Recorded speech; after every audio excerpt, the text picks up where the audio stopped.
In this town, every aristocrat receives a prophecy at the moment of their birth, and the prediction our heroine received was not to let desire blind her.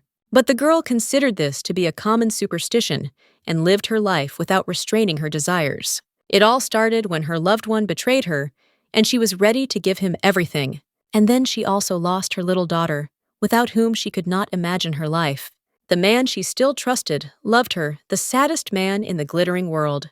This is the second prince whose name is George, because his mother was a slave. He grew up being ridiculed by the nobilities. Rita was also abused at home as the illegitimate child of Count Cardinale. Our heroine always told the young man that she would be on his side no matter what. She felt very sorry for him. At various social events, people constantly whispered among themselves and said that she was the spitting image of the witch Cardinale.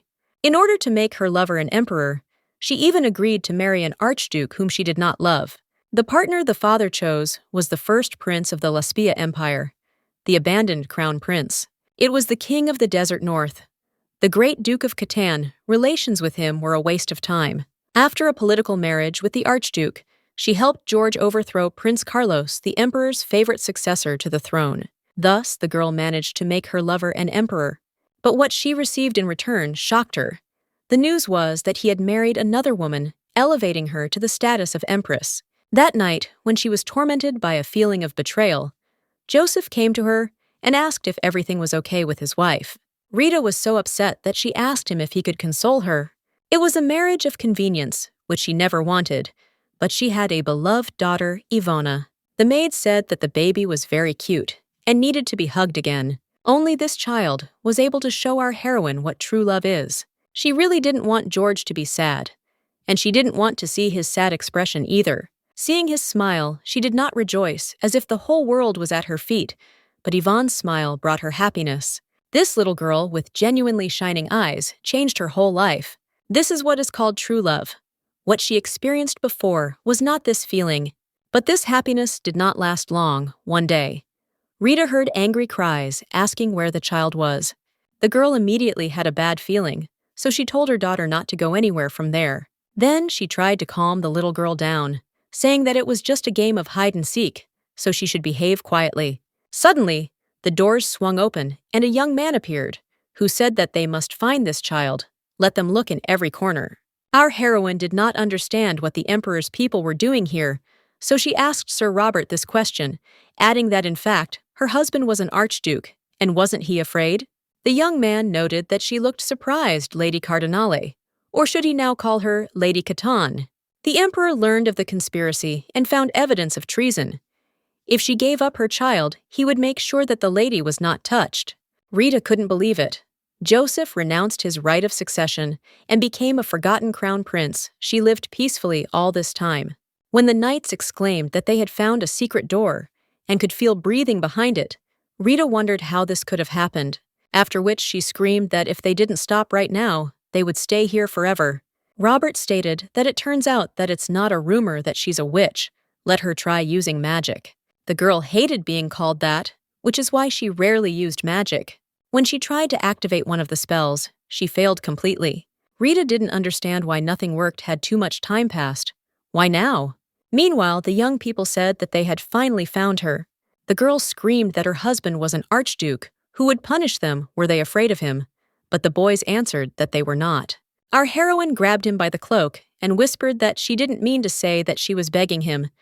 Please, just not Yvonne. Rita will definitely talk to His Majesty, the young man sighed heavily, and stated that she still doesn't know anything, after which he added that his lordship had abandoned her, and her husband was already dead, bringing the child, and her was the emperor's order. On that very day, the little daughter was taken away forever, never to return to her, just like her husband. When they met, George noted that she had lost a lot of weight. She shouldn't look at him like that, because he can't do much either. But the prophecy about Yvonne came true. It said that a half-king would come from the north and overthrow him, and the girl was a princess of mixed blood of the empire, and therefore was a contender for the throne. The girl will be able to give birth to a child again.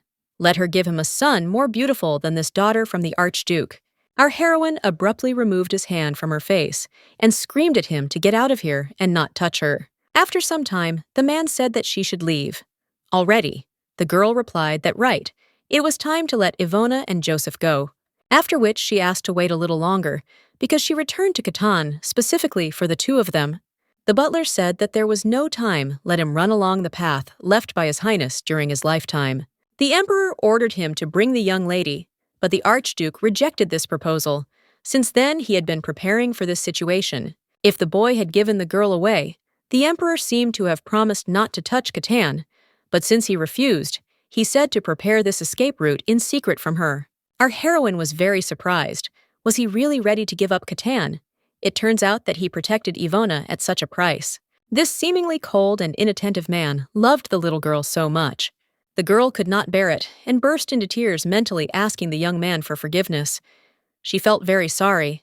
Although he was overthrown, he was once the heir to the throne. For this, she was ready to get rid of the younger brother from the imperial family and put this terrible man on the throne. Could she be happy with him? She didn't want to be his wife at all, but despite this, the young man was a good husband. The young man was cold and not particularly polite, but he never accused her or insulted her. It seemed to her that the guy was completely indifferent to her, but for her and Ivona's sake, he was preparing a way out. Then she collected her thoughts and asked the butler for forgiveness for having been a bad housewife all this time, after which she walked past him with the words that she would take care of everything and put an end to it. When asked what she was going to do, the girl replied that she would not allow the emperor to trample Catani. When a huge army appeared in front of the gate, the commander told them to move out of the way if they did not want to be harmed. His Majesty ordered that only she be taken prisoner alive and the rest be destroyed. Rita asked if George had really said that. The guy immediately flared up and ordered her not to pronounce His Highness's name so carelessly. He was warning her. The girl noted that he really likes to warn. Since that's the case, then she will also give a warning. It's better that they don't cross this circle. The guy laughed and replied that it seemed she didn't understand, that in her position she couldn't order him around. After which the commander gave the order to the knights to move forward and not stop under any circumstances. As soon as they attempted to enter the circle, a powerful explosion occurred, and Rita stated that she had warned them. Alchemy is not magic. There is always a price to pay. But our heroine will never allow anyone to denigrate Catani. While the girl was thinking that this magical effect would be enough, she suddenly began to lose consciousness. Suddenly, she felt a sharp pain. Someone grabbed her by the hair and shouted, "How dare she embarrass him in front of the Empress?" It turned out to be her father. Rita did not understand what he was doing in Catan. Although, wait, how did she end up alive? If our heroine remained alive, it means that the magic circle was not completely successful. The father continued to be indignant, asking if it was she who told the Empress that she never wanted to marry the Duke of Catan. The girl looked at him with an uncomprehending look and could not figure out what he was even talking about. The man pushed her and exclaimed, "How dare an illegitimate child dream of becoming an empress? George will become an emperor, and she has no place next to him." After which he slammed the door and finally added that she should not think about nonsense and should prepare for the wedding with the Duke of Catan. Rita thought about the fact that Ivona gave birth a year after her marriage. The girl died at the age of 6. Does it really mean that she returned 7 years ago? What does this all mean? When Rita saw her maid, she asked in surprise what she was doing there at all. Sabrine was her personal assistant, who spent her entire childhood with her. This girl has an affair with the emperor, who betrayed her and killed people close to her. But ultimately, the maid failed to escape this status, so she was abandoned and humiliated. Sabrine also said that Prince George would soon be arriving for a meeting, so she would help her prepare. Our heroine noted to herself that she did not want to see this man even in a dream. It would be better if she dreamed of her beloved daughter, after which she said that it was not necessary. She did not want anything but only wanted to rest. The assistant immediately asked joyfully if she could tell the prince this news. Rita noted to herself that she must be happy to be alone with George. Let him enjoy it, at least. Now it looks like they are secretly kissing, because that guy is exactly that kind of person. The young man whispered words of love to her, giving Sabrine false hope, and in the end, cruelly abandoned them both. Lying in bed, our heroine thought that if this was a dream, then it would be better to wake up quickly or let her dream of her daughter. Suddenly, she found herself in the place where she had last drawn the alchemical formula, the underground room of Catani. Suddenly, a voice was heard telling the girl who sees the truth to look more closely. Rita immediately realized that the formula had changed. She realized that she had never seen anything like this before. Who had changed her? None of the alchemists in this city could know such a thing. The formula is the language of alchemists. What does this complex combination want to convey to her? It suddenly dawned on the girl that there was a way to protect Catan in this new alchemical system. If she can figure it out, she will be able to save her daughter. The girl must definitely understand what kind of alchemy this is. Just let it not disappear now. When Rita suddenly opened her eyes, she noted that since there was little time, she of course did not fully understand everything, but she knew one thing for sure. There is still a way to protect Catan, which is written in the alchemical formula. Now, our heroine was finally convinced that with this, she had returned to the past. She doesn't know who or what caused this, but she has another chance. So in order to fix everything as soon as possible, she needs to know the current situation. After which she asked where Prince George was. Now the maid answered that he was in the living room, and Sabrine went to tell him that Rita was ill. Our heroine said that she was already feeling much better, so she wanted to see him. The maid was very surprised by this. Throwing a cloak over herself, the girl added that her leg hurt a little. Could she help it? When they stood near the door, the maid became very nervous and said that they should not go in there. She mumbled something unintelligible about the Count wanting to tell her something. Rita immediately realized that the girl knew what was going on inside and therefore was worried about her. If you think about it, in her past life, she had servants like Rona, but she brushed off their help, thinking it was cheap sympathy, and kept her distance from him, unable to believe that it was genuine concern for her. After which she thanked this sweet girl for everything and abruptly opened the door and entered the room. At this time, the sweet couple exchanged pleasantries and told each other that they missed each other very much. When the young man heard the footsteps, he turned around and was stunned by who he saw in front of him, after which he exclaimed that she had said that she was ill. Now that Rita had returned to the past, risking her life, she was not going to sit back and watch as she was deceived. After which she greeted him and said that they had not seen His Highness for a long time. The guy noted that he did not appear in the best light in front of her, but didn't she say that she was not feeling well? The girl replied that she lay down and felt better. Our heroine replied that she hurried to him because she was afraid that he would wait, but she noted to herself that Sabrine quickly left as soon as she entered the room. His self-confidence irritated her very much. The young man said that, so that she would not misunderstand him, her servant was just a toy for him. It is just a matter of practice that he must learn to communicate with women. She remembers that she promised him our heroine, and the Count agreed to help him. Rita removed his hand from herself with disgust and asked again if she had agreed to help him. George noted to himself that she seemed a bit irritated today, after which she replied that yes, she had prepared a camouflage potion for him. The girl noted to herself that this was before he ruined Carlo's good name.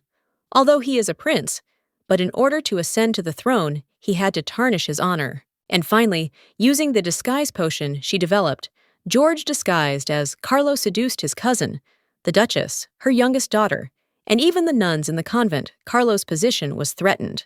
In the end, this method worked quite well, and the angry nobles and priests turned away from the crown prince. When our heroine thought about it now, she realized how dirty this act was. After the young man tried to hug her, Rita pushed him away from her, so he asked if she was jealous that he was dating other women. Our heroine thought to herself that he was the most disgusting person in the world. Maybe she should kill him right now. Although no, she doesn't have a weapon now. Besides, George is a paladin. Paladins and saints are people blessed by the Pope. At birth, they use pure white aura, called the power of the gods. They can heal themselves, so they are not so easy to kill. Everyone admires them. But as for her, it is only because she used magic that everyone despises her. If it becomes known that she wants to kill him, then she will immediately end up on the guillotine. Therefore, in order not to arouse suspicion, it is necessary to be patient a little longer. The young man noted that, as expected, unlike the vulgar Sabrine, she is a chaste lady because she does not even allow him to kiss her. No matter how much better he is than Carlo standing still, he will never take the throne, will he? Because his brother is the son of Her Majesty the Empress. That's why he trusts only her. Rita thought to herself that it was an ugly and irritating wound for him. They were all of royal blood. which is why he acted exactly like that towards the people she cared about. The girl will definitely make sure that the young man pays for all his sins. The young man noted that today she was somehow indifferent. Perhaps something had happened, something he didn't know about.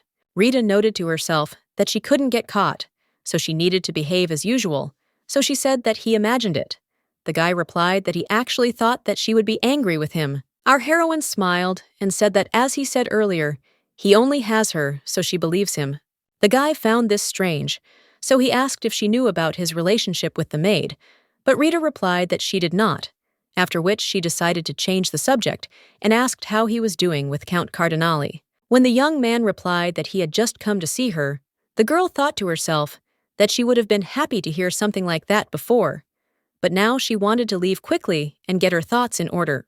Unexpectedly, George stroked her head and said that there were times when the Count was harsh with her, but he was not a bad man. Our heroine was angry to herself.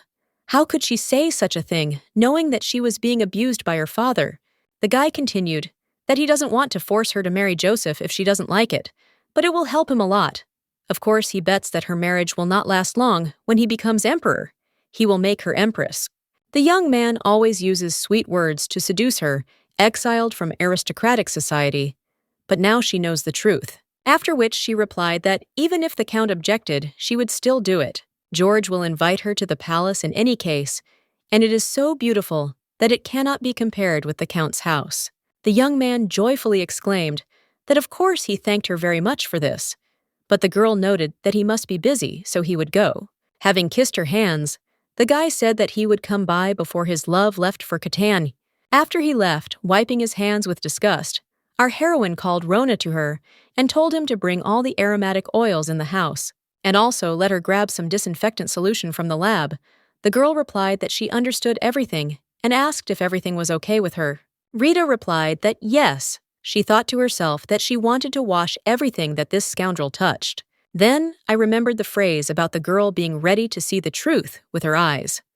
What was meant? Maybe it was about the eyes described in the legend of alchemy. This is all somehow strange first. It's better to take a break and think carefully now. At least he knows what time he's in. This time, our heroine will definitely protect all the people close to her. The maids did not understand what had happened, because she had said that she would never marry Prince Catan. Apparently, she had changed her mind. Meanwhile, our heroine was thinking that in fact, there was no need to rush into marriage, but she really wanted to go to Catan as soon as possible before George came back again. Her thoughts were interrupted by the voice of her assistant, who asked which boutique she would order the dress from. The girl thought that she had previously ordered a dress from the famous designer Madame Est, who was responsible for the outfits of the imperial family. Rita spent half of her budget in Catan to buy it. She considered marriage with Joseph something terrible and wanted the wedding to be more luxurious than anyone else's. After which she replied that she should order a dress from an unknown boutique and that it should be made more modest. Rona exclaimed, but this is her wedding with His Highness." Our heroine objected that she was not going to invite anyone, but she noted to herself that she wanted to hold the wedding quietly and prepare for her revenge. Catan is barren and sparsely populated, and she is the one who loves this place, so she does not think that she wants a celebration with many guests. Moreover, their marriage was concluded in order to put pressure on Prince Carlo. The clergy and aristocrats to which her father belonged insisted on this. The maid sat down next to her and said that from now on, she did not have to obey the will of His Highness, because now she was his bride. Suddenly, our heroine grabbed her by the shoulders and asked what happened. Maybe it was because of her father. After all, Roscoe Cardinale is a terrible man who forces girls by force. After which she asked Rona if she would go with her to Catan. The girl cautiously objected that she was not even her personal servant. Rita replied that yes, but now she could become one. Suddenly, Sabrine's voice was heard exclaiming that she really intended to leave her.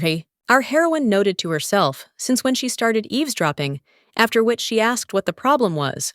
The maid immediately fell to her knees and exclaimed that she admitted that she was wrong. She knew that Prince George was her lover, but the prince forced her, so she could not do anything about it. Rita noted to herself that although he was a bad person, he would not force the one who rejected him. Suddenly, the girl whispered in her ear that if she didn't take her, It would turn out that the miss was an illegitimate child, and she didn't want that, did she? In order to avoid being at the center of a scandal, the count, who was a clergyman, raised his wife's illegitimate child as his own daughter, Sabrine, who knew this always threatened her with it. Our heroine used to worry about this, but now she didn't care at all. The assistant thought it was strange that there was no reaction, so she threw her arms around her neck and screamed that she would never look at Prince George again. Rita thought to herself that she had previously thought that the prince came here to see her, but maybe it was because of Sabrine that he went to Katani. So if she wants to interfere with his plans, then she still needs to take the maid with her. So she replied, "Okay, the girl will take her with her, but let him not even think about reaching his dirty hands towards her anymore." On the way, Rita thought about how Catan was always called a land abandoned by God. But Joseph was a good ruler, so he turned it into a livable city. The abandoned prince found himself in a place where who would have thought that he would become an archduke. Suddenly, the carriage stopped abruptly, and the girls almost fell from their seats onto the floor. When asked what happened, the maid exclaimed that there was no need to look outside. Perhaps there was a monster there. Our heroine noted to herself that everything was exactly the same as before her regression. That monster would return, while Sabrine screamed what to do now, because she was sure that the knights never killed monsters. The girl replied that everything would be fine, but she thought to herself that she would not have been so confident if she had not been in Catan, as before Joseph would come on time. In the Empire, there were two types of swordmaster who could fight monsters: the paladin who wielded the holy power sword, and the demon hunters who possessed a dark aura. Joseph, who will now become her husband again, is precisely a demon hunter with a dark aura. Hearing the cries that the Knights of Catan had appeared, our heroine immediately breathed a sigh of relief. In the capital, the boy selected knights, the bravest demon hunters, and brought them to guard the city, the land, the abandoned empire. In the future, this will be a prosperous place in 7 years. But it is not bad here now. After Sjorg ascends to the throne, a lot of people will move to Catons. This time, the girl does not need to hide her abilities, so she will do her best to help him protect this place. The maid looked out the window and said that they were lucky the Knights of Catan defeated all the monsters. It was so cool because it was the first time she had a chance to see them. Rita noted to herself that it was because all the residents of the northern region had a better physique than the residents of the southern region. Then the assistant exclaimed that Joseph was there, which surprised our heroine, since it seemed that he had never come in person before. The girl continued to babble that he was such a wonderful person. What a relief. Rita thought to herself that yes, he was good. The forgotten crown prince, the master of the abandoned gray castle, the king of the deserted north, the one who could never smile warmly, her husband. Earlier, Rona asked why the archduke was never talked about in high society circles. Rita asked if she had heard of the former crown prince. The maid replied that yes, he died of an illness that caused his skin to rot because he was cursed by the devil. Our heroine noted to herself that this is about him. Few people know. But the fact is that Joseph Catan, the abandoned hereditary principal, is Joseph Lasvesia Angelos.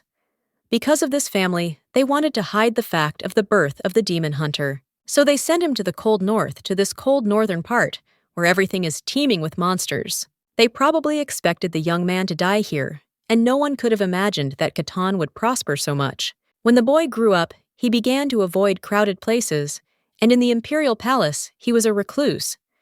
The only ones who knew that he was the elder brother of the current crown prince were the imperial family and the temple. Despite his greatest achievement and the beauty he was endowed with, there were no marriage proposals. He always had a cold expression on his face. The nickname Demon Hunter that was given to him also played a role, but he was not such a heartless person, because once upon a time, the young man did everything possible to protect her, the wife who was his only in words. When the young man looked into the carriage, the girl noted that he definitely looked younger than the last time she saw him. She married him when she was 20, and he was only 24. After which, she said that her name was Rita Annunziata Cardinale, and that she was meeting the Archduke of Catan for the first time. But the guy objected that this was not the first meeting, and Rita noted to herself that there was no need to say that he came to her debut. After all, there were so many people coming and going in the imperial palace, so it didn't matter when he saw her. The young man introduced himself as Joseph Catan, kissed her hand, and added that they would see each other at the castle. After a while, the butler asked if she was sure that she was against renting the cathedral. His Highness was not such a limited person. Besides, wasn't this a meaningful marriage, symbolizing the union of the holy society of the imperial family? Our heroine noted about you that indeed her father and George did everything in their power. She remembered how the guy was indignant that he was not a member of the imperial family, but was going to get married in the cathedral, which was a very arrogant decision. The girl objected that it was her decision to choose the cathedral as the wedding venue. The young man shouted that she was now on his side and against him. Although Joseph did not like the attention, he accepted the request to use the cathedral as a wedding hall. On the other hand, it was George who forced her to marry, but scolded her for the lavish wedding. She thought it was just jealousy, but it was probably because of hurt pride. Although the prince was a paladin, he had never defeated a demon hunter. Therefore, she answered that regarding the wedding venue, it is enough to make the Grey Hall their wedding hall. She knows that His Highness is a noble and extraordinary man, so Dante does not need to worry. The man asked again in surprise, did she really know his name? Dante was the duchy's butler, whom she saw almost every day. Of course, she knows his name, even the name of the youngest child. Therefore, she replied that since she was taking the place of the Grand Duchess, wouldn't it be natural to know the name of her butler in advance? When he left, Rona said that she actually wanted to refuse the dress from Madame Elvas's salon, since Madame Est's dress was much more famous. But then she added that the lady made the right choice. She has excellent taste. This modest dress only further emphasizes her beauty. Sabrine dejectedly supported and said that, yes, Mrs. Beautiful, that is why she is famous in high circles. Rona objected that she was speaking incorrectly. It would be better to say that the lady was dazzlingly beautiful, like a bright summer rose cardinale, or that one could go crazy from her beauty. The butler then appeared again and said that if she was ready, he would take her to the Grey Hall. Finding herself in the wedding hall, our heroine thought to herself that this was her last chance, so she would never make a stupid choice again. In her past life, Rita wasn't interested in this, but he who was forced to marry, even though he had a loved one, what is he even thinking about now? One winter day, after the birth of their daughter, she heard from him that his love was in the past. So how could she forget this desperate confession? After she has done everything she has planned, she will definitely send him to her. The priest asked if they both swear before Laurentia, which unites them as husband and wife for life. The guys answered that yes. Our heroine thought to herself that of course they would not be together forever, but she would definitely make him happy this time. Usually, they should kiss after the vows, but it will end with a light kiss on the cheek. But unexpectedly, the young man asked if he could kiss her on the lips, and if she would mind. After a while, Rita thought about how they had traveled around a huge territory in one day.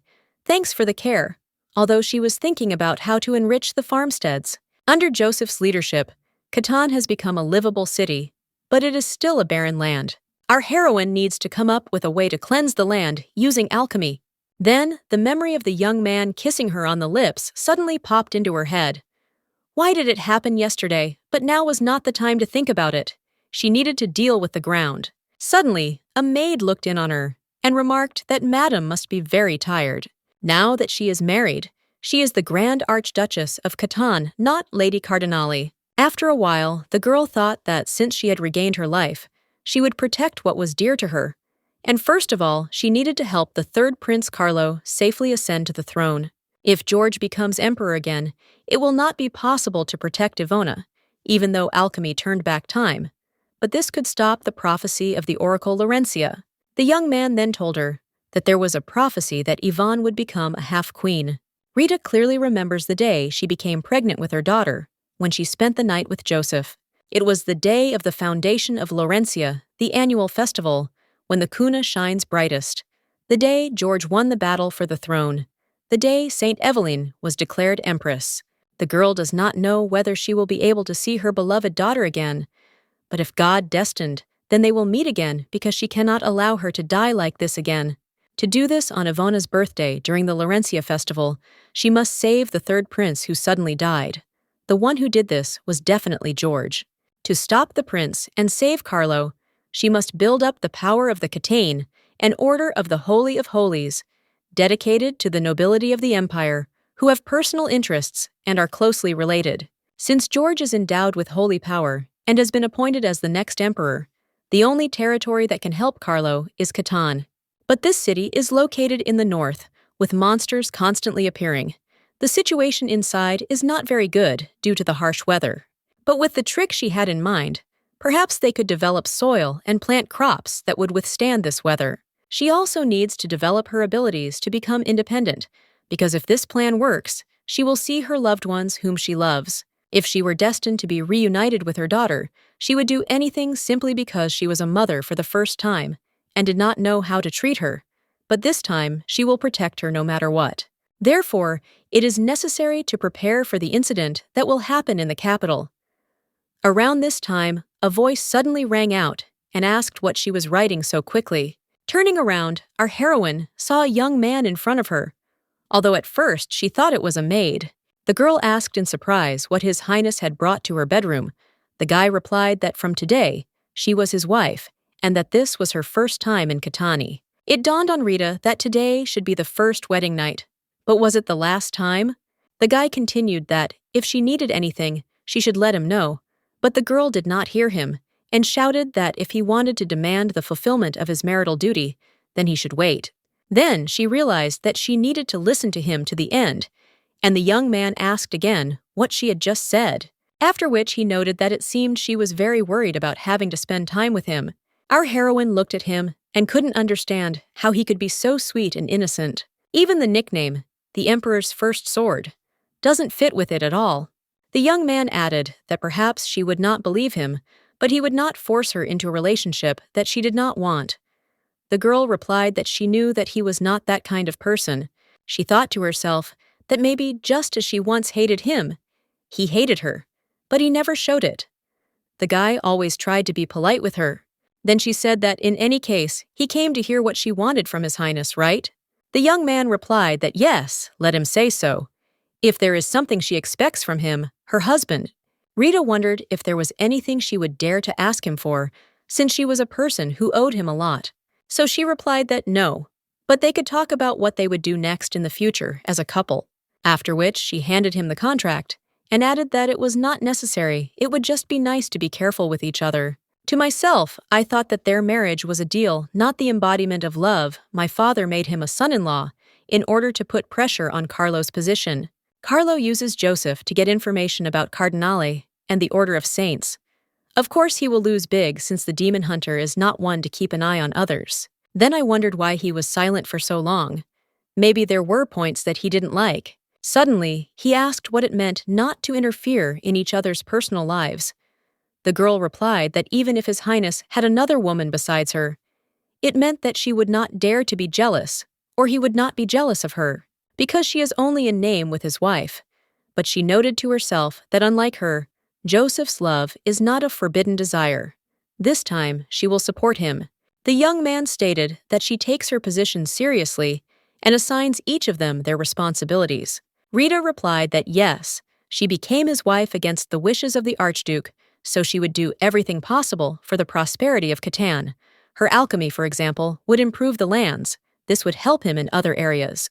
Everything is written in detail on the back side, so let him read it carefully, and please let him know if he is not satisfied with something. The guy noted that it looked more like a business plan. Our heroine answered, because Catan has great potential for development. She knows the guy doesn't know her well enough to trust her with the city now, and she also knows he didn't want to marry her, so she won't ask him to trust her right away, or to trust Catan. But let him not suspect her without reason, just because she is from the Cardinal family. When the young man replied that he understood everything perfectly, the girl began to hint that it was already late, and it was time for her to rest. Therefore, the young man said that he would go and read all of this carefully a little later, and she could go to bed. When he left, Rita noticed that there was a rose on the table, a very rare flower that can be seen on cool days. Where was His Highness able to find it? Perhaps he himself went and picked it from the garden. At the sight of the Archduke, the butler exclaimed in surprise, asking why he had already returned back. He noted to himself that there were no signs of intimacy. Another young man asked if today wasn't the first wedding night, or if his wife had kicked him out of the room or something. The man was indignant that he had asked him not to open his mouth in front of the Archduke, but the guy continued to be indignant that she dared to drive him away, and Joseph told them both to get out. Then he began to remember how the priestess told His Highness that he must punish the crown prince. By sending him to war against the Western alliances, they will be able to completely suppress his aura if they allow him to serve on the continent. Can the Angelus dynasty, which continued to rule with holy power from generation to generation, allow itself to be tarnished? George said that even the Empress was born a saint. How could Joseph be a demon hunter? The woman noted that he was asking a stupid question. The former Empress behaved inappropriately. Let Prince Carlo also undergo a purification ritual just in case. Joseph thought to himself that this boy was only 6 years old. There was no way he could survive on the battlefield, after which he stated that there was no need to speak ill of their mother's honor. No matter what, he was still the legitimate child of the emperor. Therefore, blinded by power, he sold his soul to the devil. The saint was horrified and said that it seemed that the sins of the crown prince could not be washed away by the battlefield and service to the empire. His Highness asked what to do then, and the girl replied that she should overthrow him. The man replied that okay, he was sending him to the battlefield to be cleansed of his sins. After some time, the guy was surprised that the child had survived this rotation. Some had already run away long ago. Another explained that there were rumors that he was so blinded by power that he sold his soul to the devil. As a result, the emperor's son, who had hoped that his head would fall naturally at the hands of the enemy, survived, which plunged everyone into complete horror. The man didn't understand how he could still be alive, because he heard that a horde of monsters had appeared in the northwestern part. After some time, the young man thought that he knew that the emperor would forgive him if he served him. It was better to die for everyone. Suddenly, a girl appeared and asked him if he was lost and why he was sitting here alone. The boy pulled his hand back and said that he wanted to die. Rita was confused and asked, "What do you mean right now or something?" The little girl objected that maybe it would be better to play with her. "Why die?" the guy answered. "Because he is a demon hunter." The little girl asked what that was anyway. Joseph didn't understand what was happening. Couldn't she feel his aura?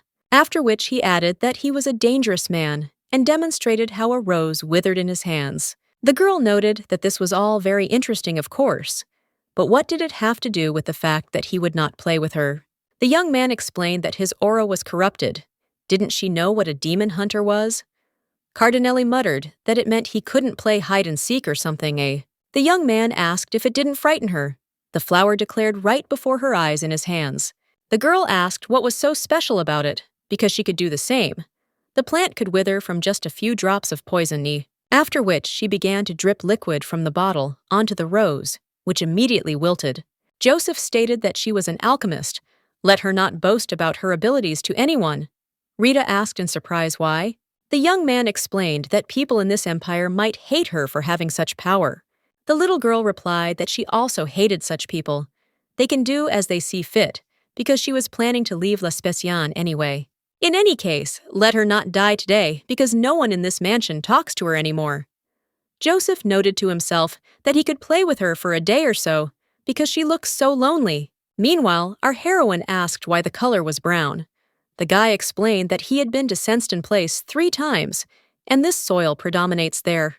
The northern land of Catan is called cursed. It has a dry soil structure that is easily destroyed, so that there is very little land that can be used for cultivation compared to the huge territory.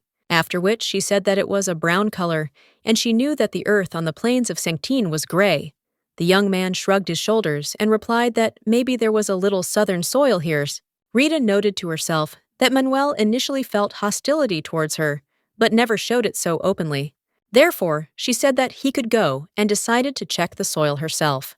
The young man decided to ask why she needed the soil from Senston Place. At all, the girl answered that she wanted to use it as an ingredient in alchemy. She noted to herself that this is all for the prosperity of Catan, so she can speak honestly. Manuel stated that Sister Sabrine was apparently telling the truth. The Catan territory was land that was difficult to cultivate even before the curse. Now, Madame intends to completely destroy all agriculture with the help of alchemy. His Highness the Archduke already knows about everything, so let him not think of doing anything stupid. Our heroine began to get angry to herself that she had taken this ungrateful girl with her, and she, instead of doing her work, was spreading false rumors about her. But even in the Count's family, she lived a comfortable life, became friends with her father, and therefore did not realize her position. If Sabrine had not become George's mistress, she would have definitely become her father's mistress. Moreover, in society, Rita is known as the only daughter of the Count, but the reality is that in the mansion, everyone perceives her only as an illegitimate daughter, but now she is an archduchess. If they know who is higher and who is lower in status, then she does not need to choose her words to say everything directly. After some time, she was told that they had arrived at Canston Place. Our heroine noted to herself that the soil was definitely gray, after which she told Sabrine to start digging the earth. The girl objected that she could tell Rona to do this. She received these clothes from Prince George, so it would be unpleasant if they got dirty. He also said that he would soon take her to the imperial palace. Rita noted to herself that the maid didn't even try to hide it after she got married. The assistant insisted that she was serious, and could even show a letter stating that he wanted to make her his wife, Cardinale. Noted to herself that she was acting as if she were of higher status, and must have thought that she had won the prince. Therefore, she said that George is not an emperor, yet even if she is the second prince's mistress, right now she is her servant. If she has to say it twice, she will go to the duchy on foot. After a while, the girl noted that wherever they went, this land was barren, almost like a desert. Rona asked if she wanted to look around a little longer. Our heroine replied that they would come back as soon as Sabrine arrived. Suddenly, an assistant appeared, shouting for someone to help her, because there was a monster in that direction. Then, our heroine saw that a huge monster appeared that looked like a wolf. While the maid was hiding behind her back, Rita thought that everything was fine. It was time for the Guardian of Catan to appear here, after which she screamed for her maids to run away as quickly as possible, but she would stay here. Sabrine was immediately blown away by the wind, and Rona remained standing in place, just quietly sobbing. After which, I noted to myself that this was an unexpected turn of events. The wolf-like monster simply fell in mid-flight. Suddenly, someone grabbed this creature and simply threw it aside. But because of the dust around, she could not understand who it was. It turned out to be a young man who approached her and asked if everything was okay. Our heroine was confused at the sight of him, but replied that she was not hurt. One of the knights carried Sabrine in his arms and said that she had cowardly run away and left her mistress alone, although she herself had told her that she needed to get away. Rita noted to herself that the maid must have fainted at the sight of the land guardians. One of them added that it was a little surprising that Madame tried to protect her assistants. If she doesn't believe the rumors, she might turn out to be a completely different person. Cardinale noted to herself that the number of people who believe the rumors will gradually decrease. Joseph said that it was already dark, so he was worried that his wife would not return, which is what brought her to Canston Place in the first place. The girl replied that she wanted to take some soil samples because she felt they needed to be studied. Suddenly, Manuel's voice was heard exclaiming that they should open their eyes. "This witch is trying to curse this place." The young man hissed at him to watch his language, but he objected that it was very bad that no one believed him. Our heroine immediately told him that she is not a witch and therefore does not know how to cast a curse, so he should believe her. The Archduke took her hand and said that he had never thought of his wife as a witch, so he should not worry. As for why she needs this land, she will tell when they return to the estate. Then he gave the order to deal with this monster. Our heroine exclaimed, "He's not going to kill him." The guy asked why. The girl replied that this monster was a female and that she was pregnant, and she noted to herself that there were monsters that could be tamed with the help of divine beasts.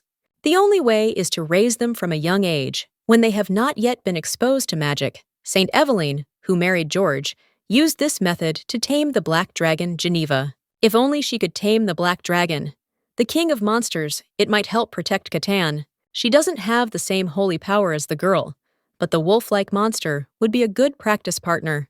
The mother seems to have exhausted her strength, but she can save her child. However, how a person without holy power could wield a divine beast would only be known in the distant future. Could she simply tell him about it? She hadn't even had time to explain anything properly when the young man replied that everything was fine and that he wouldn't kill her. But he can't leave the monster in the middle of the road, so they need to come up with something.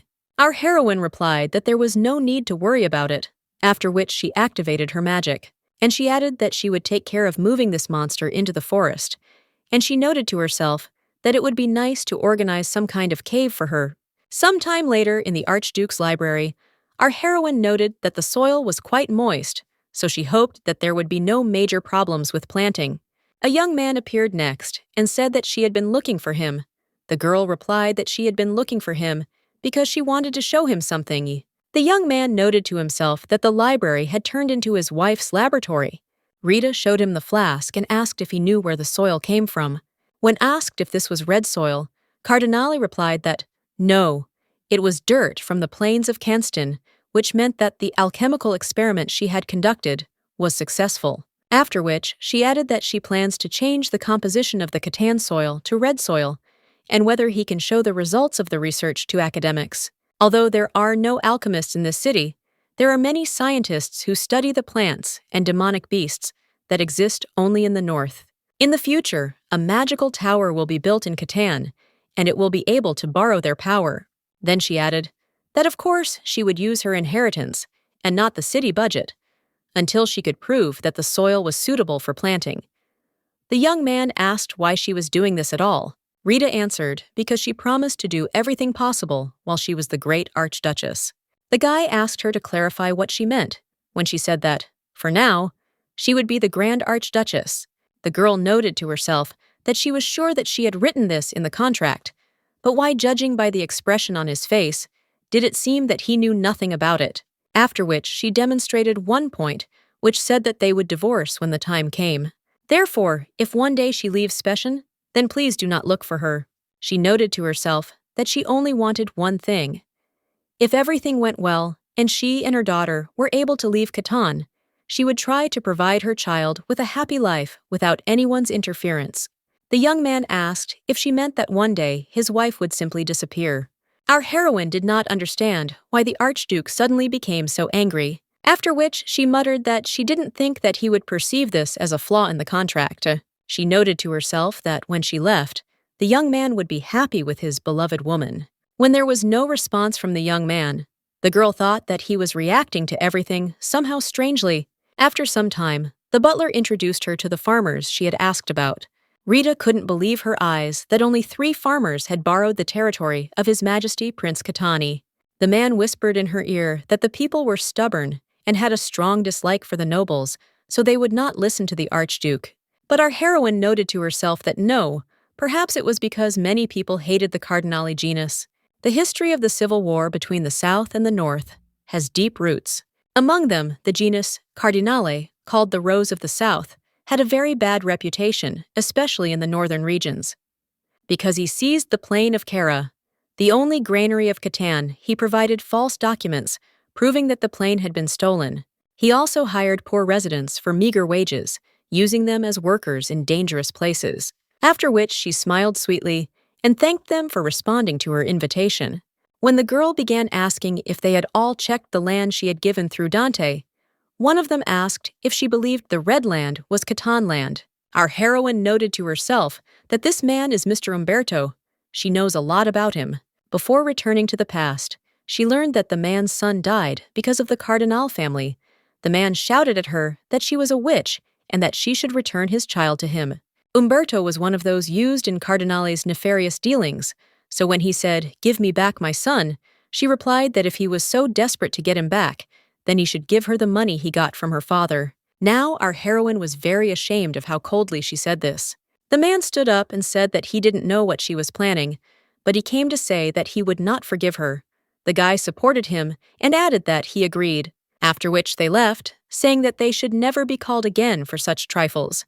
Our heroine said that a small piece of soil would be enough. Does the farmer want to try? The girl asked if she could forgive her father for behaving so stupidly. Rita noted that she was Umberto's daughter, but the girl immediately asked if she knew where the children hired by the Count were sent. Her father was worried because there was no news from her brother. Our heroine noted to herself that around this time, a major accident occurred in the mine. It seems that it happened in Serta, although not for this reason, but she was still going to go there because the black dragon's egg is buried there. After which she replied that, okay, she would definitely find out where her brother worked. When she said that she wanted to go to the mines, the guy reminded her that monsters usually appear there, The girl said that she knew her. The young man added that he wanted to say that this was not the place to go. Rita replied that she was not doing anything that could negatively affect him, so he shouldn't worry. The young man frowned and replied that he was not actually worried about himself. Our heroine hasn't understood him at all lately. Not long ago, Sabrine volunteered to become Joseph's maid. She tried to seduce him by wearing lingerie while cleaning, but rumor has it she was immediately kicked out. She thought it was Sabrine, but what surprised her was that he, such a polite person, burst into her room. The young man immediately told her that he hoped she would not understand everything wrong. He rarely gets excited, but he thought that the girl might have misunderstood something. She doesn't often show her feelings, and she's also not easy to read, but Rita has been puzzled since her return. When the guy went with her to the mines, the girl asked why Joseph answered that he was informed that monsters had appeared there. Since they were going to the same place, he decided that it would be more convenient to go together. So let him forgive her if he caused her inconvenience. Our heroine objected that in fact there was no such urgent need for him to go there. The young man replied that usually it was not necessary. However, the report said that new types of monsters had appeared, and he was obliged to check it personally. At the site, they were immediately met by Mélène, who is the manager of the mine, which is owned by Cardinale, and said that if he had known that they were coming, he would have prepared. The girl replied that everything was perfectly fine. He didn't have to do it. The man asked what brought them here in the first place. Joseph replied that he heard that monsters had appeared here, so he came to solve this problems. The mine manager immediately ordered someone to take them to that place. The Archduke tried to tell her that it was dangerous there, so she shouldn't go there, but the girl didn't listen to him and said that she needed to go quickly. The assigned escort asked where to take them. The guy said to where the monster was first found. When they had gone a little deeper, the boy said that now they would need lamps. But then he looked at the young man whose eyes were shining and froze in surprise, after which he stated that he did not think that there would be any difficulties. He did not expect to see what he had only heard about in gossip. Could the Archduke really see even in the dark? Our heroine noted to herself that it was normal to be surprised by this, since she too was seeing Joseph's eyes for the first time. Unlike the abilities of paladins, the power of demon hunters is looked down upon. The young man asked if perhaps something was wrong, but the girl replied that no, they were beautiful. Suddenly, their conversation was interrupted by a piercing scream that came from somewhere in the depths of the mine. A few days before the visit to the Sirta mine, Rona was thinking about how busy Madame had been lately. When the baby monster from Kanstin was brought in, it was called Bibi. The lady is personally involved in his training and education. The people were surprised when the monster was brought here, and chaos will begin if it turns out that it is being trained, right after which she said that she brought what she asked for. Our heroine reported that she played with him, and he fell asleep when she walked away. The baby monster looks very much like a child. The maid noted to herself that she usually remembered someone when she was taking care of Bibi, and her attention was drawn to the lonely expression on her mistress's face. But the assistant is still glad that she looks happier than before. Meanwhile, it turned out that some kind of strange earthquake had happened, and the guy asked if everything was okay with her. The girl replied that yes. Fortunately, she immediately moved away. Perhaps the mine had collapsed, but the young man objected that it looked like a trap. Rita wondered who needed this, after which she asked if everything was okay with the servant Mélène. The young man replied that he heard breathing behind the wall, so he shouldn't worry too much. I noted to myself that she is so soft-hearted. Even in such a situation, she thinks about others. Nothing has changed since she helped him without knowing who he was. The little girl said that the deposed Crown Prince Angelos was also a demon hunter, just like him. She thinks that this is why he was expelled. She heard that the guy recently went south, but she did not see his face. The young man asked if she was afraid of the prince. The girl asked why she should be afraid of him. He replied that they say he is a demon. Rita was indignant that he really believed such stupid rumors. The young man did not die on the battlefield. What's wrong with being strong? The baby doesn't believe people who speak badly about someone, and he's not a demon, so let him not die. After which she handed him some paper and told him to go to Otabali in this country. Demon hunters can live a normal life. Joseph revived that she needed it more, but the girl replied that in any case, she could not go there because her father would not allow it. But one day she would definitely leave Les Specians. When the time comes, let the young man help her become free. But the guy couldn't get to Odabelli then, and couldn't help her, although he can't say that he's ready to repay the service now. But he will try. When our heroine tried to get up, she involuntarily screamed. The guy stated that she had injured her leg, but she replied that everything was fine, there was no need to worry. While she was thinking to herself that she seemed to have sprained her leg, the young man took off his shirt and began to bandage it. The girl noted to herself that he is a very emotional person and does not want to distance herself from him. Therefore, she said that, although they have a marriage arranged by their families, even if he falls in love with someone else, she wants to live with him peacefully as friends. When the guy, for some reason, started getting angry again, Rita noted to herself that he was really puzzled by the fact that she found out about his secret lover. Then, she decided to change the subject and said that they needed to find a way to get out. If they used his sword, the ceiling would collapse, after which an idea came to her mind. But suddenly, Maylene appeared asking who Rita Cardinale was waiting for here, and behind him was a black dragon. After this, the guy tied her up and ordered the otherworldly creature to destroy the ceiling. Our heroine did not understand how he managed to learn to control the black dragon. Perhaps he is a tamer. The Tamir uses his inner strength to subjugate and control monsters. Just like demon hunters and alchemists, they use dark aura, an ability that is not often found in the Empire and is supported by holy power. But if this man really is a tamer, then using powers on him, Genev would definitely not experience such pain. What did he do in the end? The man shouted. Does she know how much he owes for managing the mine? Because of Roscoe, monster hunting tools became control tools. Rita noted to herself that this is called a remote control ball. If you use all these expensive things, their power will run out, similar to how the black dragon was caught. Malin continued that he lost all his profits because the minerals ran out and the Chimera experiment failed. But now he knows why the experiment failed. Not enough money, not enough transport. But Roscoe ignored all his requests for resources. Our heroine noted that the unification of monsters is initially impossible, after which she said that if her father continues to support him, how will he end Chimera? The man replied that it was very easy, he would simply start using people as material.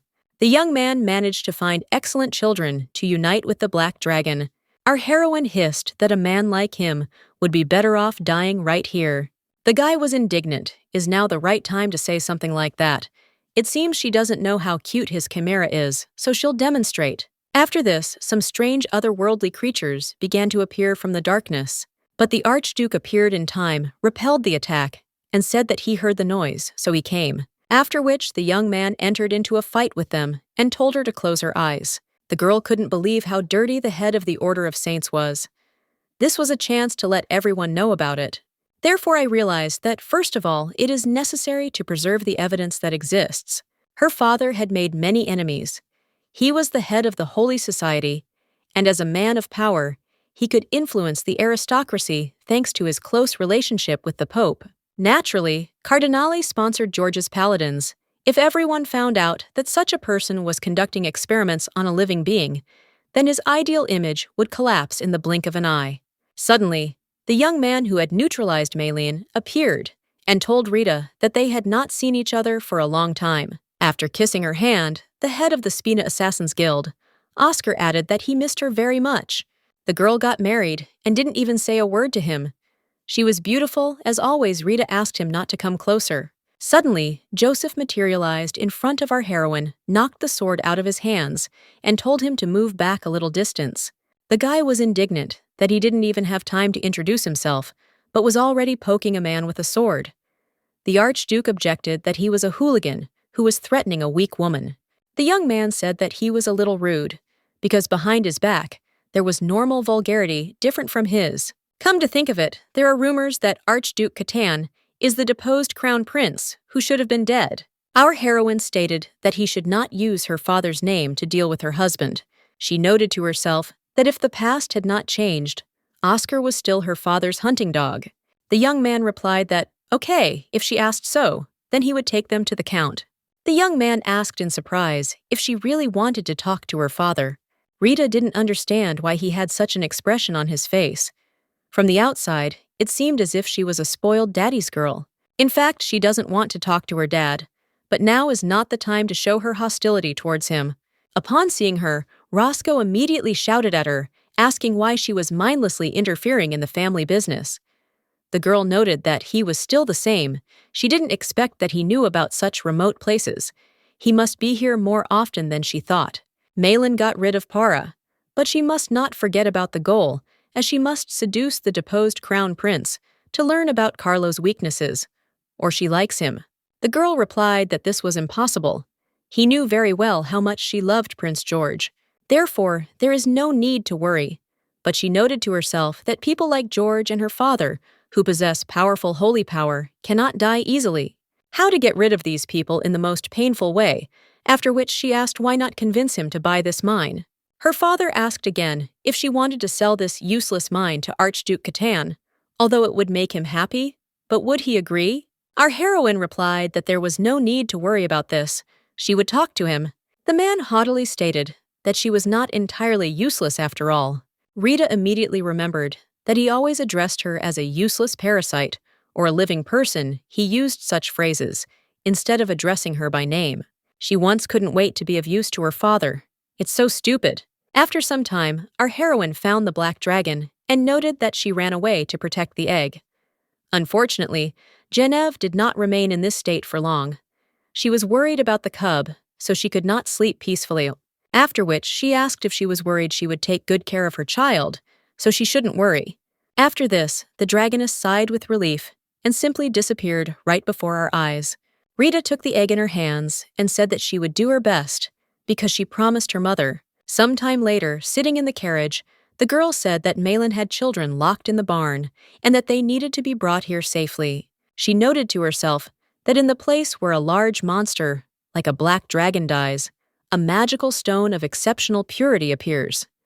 For Catan, who needs capital, this is a good opportunity to make a fortune on such magical stones. In her past life, the saint raised Genevieve's cub and tamed him, and then everyone learned of the value of the Certa mine. But now no one knows about this. So will the young man believe her? She can't stand to watch the Cardinal take over the mine, so she said she had something to say. Can Catan buy this mine? She already knows how to use it to make a lot of money. Only she has this information. There is a network of informants that are known only to alchemists. She has an interesting idea. It will help Catan. But if he does not believe her, then he will not insist. When the young man suddenly replied that he knew, the girl asked him if he would take her word for it and buy that pile of stones. The young man answered her question with a question, "Isn't that what she wants?" Rita said that if someone asks him to start a joint business, or says that it will be a good investment, or says nice things, then he should run. The young man objected that he cannot jump out of a moving carriage. But the girl added that besides her, he could trust her because she sincerely hoped for the prosperity of Catan. Joseph replied that he knew this. After a while, our heroine stated that this means he is Umberto's son. Rona reported that Ollie was hiding in a safe place, so she was able to find him easily. The kid said that he knew the roads in the mine well and wanted to tell Madame everything, but the road was blocked. The girl noted to herself what a smart child he was, but said out loud that, fortunately, he was not hurt, so she needed to go quickly since his father was waiting for him. The boy muttered that he had not yet received his salary from the Count, so if he returned home, he would be an extra mouth to feed. The girl said that there was no need to worry about it. The Archduke's family would compensate for everything, after which she told the maid to take him to Dante to be trained as an official and also to find a job that suits the abilities of the other children. She noted to herself that since she needed to hire children to work, she needed to raise the price of magic stones for sale a little. When son and father were reunited, Rita thought that she had looked at her daughter in exactly the same way. After Celine approached her to thank her, Cardinal replied that it would be better if, as a token of gratitude, she convinced farmers to use red soil. The girl replied that, to be honest, she had already used it, although her field was not as large as her father's. When asked if there was a result, the farmer exclaimed that it was simply a miracle. Madame had created excellent land, not only wheat in the center, but also rice in the south sprouted on this earth. And rice is very difficult to grow, so only aristocrats in the south eat it. It's just incredible. Rita noted to herself that she was in such a strange state. If she thought about it, she had never used alchemy for the benefit of others before. Suddenly, a young man ran up to her, grabbed her by the face and asked what was wrong with her. Her eyes were red. Our heroine replied that she was very happy because someone said that her red earth was working. Now she wants to officially divide the artificial red soil between Catan farmers. If they show the effectiveness of the red soil, then people will start using it. The boy replied that wonderful. He would tell Dante that the effectiveness of the red earth she had created had been proven. After some time, the butler asked how many people they would choose to develop Madame's red land.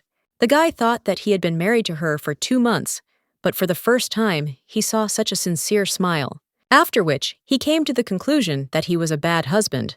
The man asked what he was thinking about. The guy asked what month it was. The butler said that it was the first day of August. Joseph noted that the weather was still cold, so please let him monitor the temperature in the Madame's chambers. Dante replied that he was sure that the lady's room was warm enough. Did he want it to be warmer? Catan replied that, yes, let him adjust the temperature so that she would be warm like in summer. In fact, he was worried that she was having a hard time living in Catan. These lands were too cold for a girl who grew up in the south as a child. She also did not like the cold. After a while, the girl asked, "What do you mean? People say they won't use red soil?" Umberto reported that Celine had already started cultivating the land, but Ricky was against it because rumors had started to spread, and it seemed like people suspected that there was something hidden in the red soil. And in general, is it true that she bought the collapsed mine? Whatever the reason for the purchase. He believes her only. The girl interrupted him and asked how he found out about it. The man replied that he had heard that she had spent a large sum of money for this territory. A young official who was often in the city had told him about it.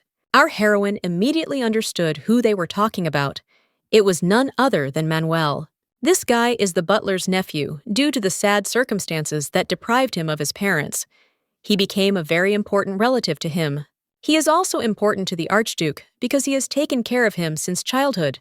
Perhaps because Joseph thinks how lonely Prince Carlo is in the cold imperial palace. He fell in love with him like a brother. However, after Dante Manuel will take the place of the manager of the estate of the Archduke's family, he was too arrogant and careless. At this time, the boy was shouting in the office that he was being deceived. It was obvious that the madam wanted to sell the Catan mine to compensate for the damage. The young man replied that even if that were the case, it was okay. If it helped his wife, that would be enough for him. Suddenly, our heroine appeared in the office and asked what his words meant. Then she noted that his heart was beating strongly. It seemed like he was under serious stress. Wasn't he? Was he afraid that she would lie to him? The young man muttered, "I mean, that's absolutely not true, madam." The girl thought to herself that if he was saying this to help, then it was not necessary in general. She was looking for Manuel and did not expect to hear this. After which she turned to the boy and said that she had a reason for acquiring this mine. Let him wait until the merchants begin mining magic stones. Then he will believe her. The boy shouted that it was impossible, that only gold could be found in the mines. What kind of magic stones were there? Rita stated that whether he believed her or not was not important to her. It was very important to her that the Archduke believed in her. Joseph said that he acquired the mines to help her. Please let him hold off on helping her later. If he is too soft, it will become a weakness. After which she decided that it would be better to train the cunning Manuel in a dignified manner, so that he would be close to the Archduke and help him. Therefore, she said that she wanted to tell him something, and that he should follow her. For a guy who trained as a knight, her cane won't hurt, but he needs to be tougher to be effective. After which she hit the boy on the palm with this thing. The young man exclaimed why she was hitting him, since he was only worried that the Archduke would suffer. The girl replied that she did not hit him because he had spoken to him about it, and because he spread rumors that she forced Joseph to buy the mine. The boy asked in surprise how she knew about it. Rita replied that the family servants do not spread rumors about the head of the family. Does he not know these basics for becoming a servant? If someone makes a mistake, he must be punished. He knows that, doesn't he? After several more blows to the legs, the boy exclaimed that he was wrong and deliberately told him. The girl replied that she knew that he was worried about him because the Archduke was like family to him. But even if he said that it would harm her, Manuel did not dare tell others about the situation in his lordship's family. Does he know why? Because Catan is barren and hard to live here. However, many residents believe in the reliability of the Archduke, and that is the only reason they began to live here. Let the boy not foolishly deprive people of confidence in him. This is very important. She noted to herself that she roughly understood what Manuel was gossiping about. He probably let it slip that she was a witch from the Cardinal family who was taking advantage of the Archduke's kindness for her own benefit. Of course, people are worried about Joseph NJ in the long run. He will suffer from these rumors. The boy could not have thought of this on his own. Since she didn't think she would have to compete with George, she thought everything was fine. But this terrible predetermined relationship was both in the past and now. After which she asked if it was Sabrine. The boy at first did not understand why she mentioned her. Then he began to remember how he asked the maid why she wasn't working. The girl answered that she wasn't there to run errands. After which she asked him if he had heard that the Archduke had bought the Serta mine, which the boy was very surprised about. The maid added that it originally belonged to the Cardinal family and was afraid that Madame had deceived his lordship.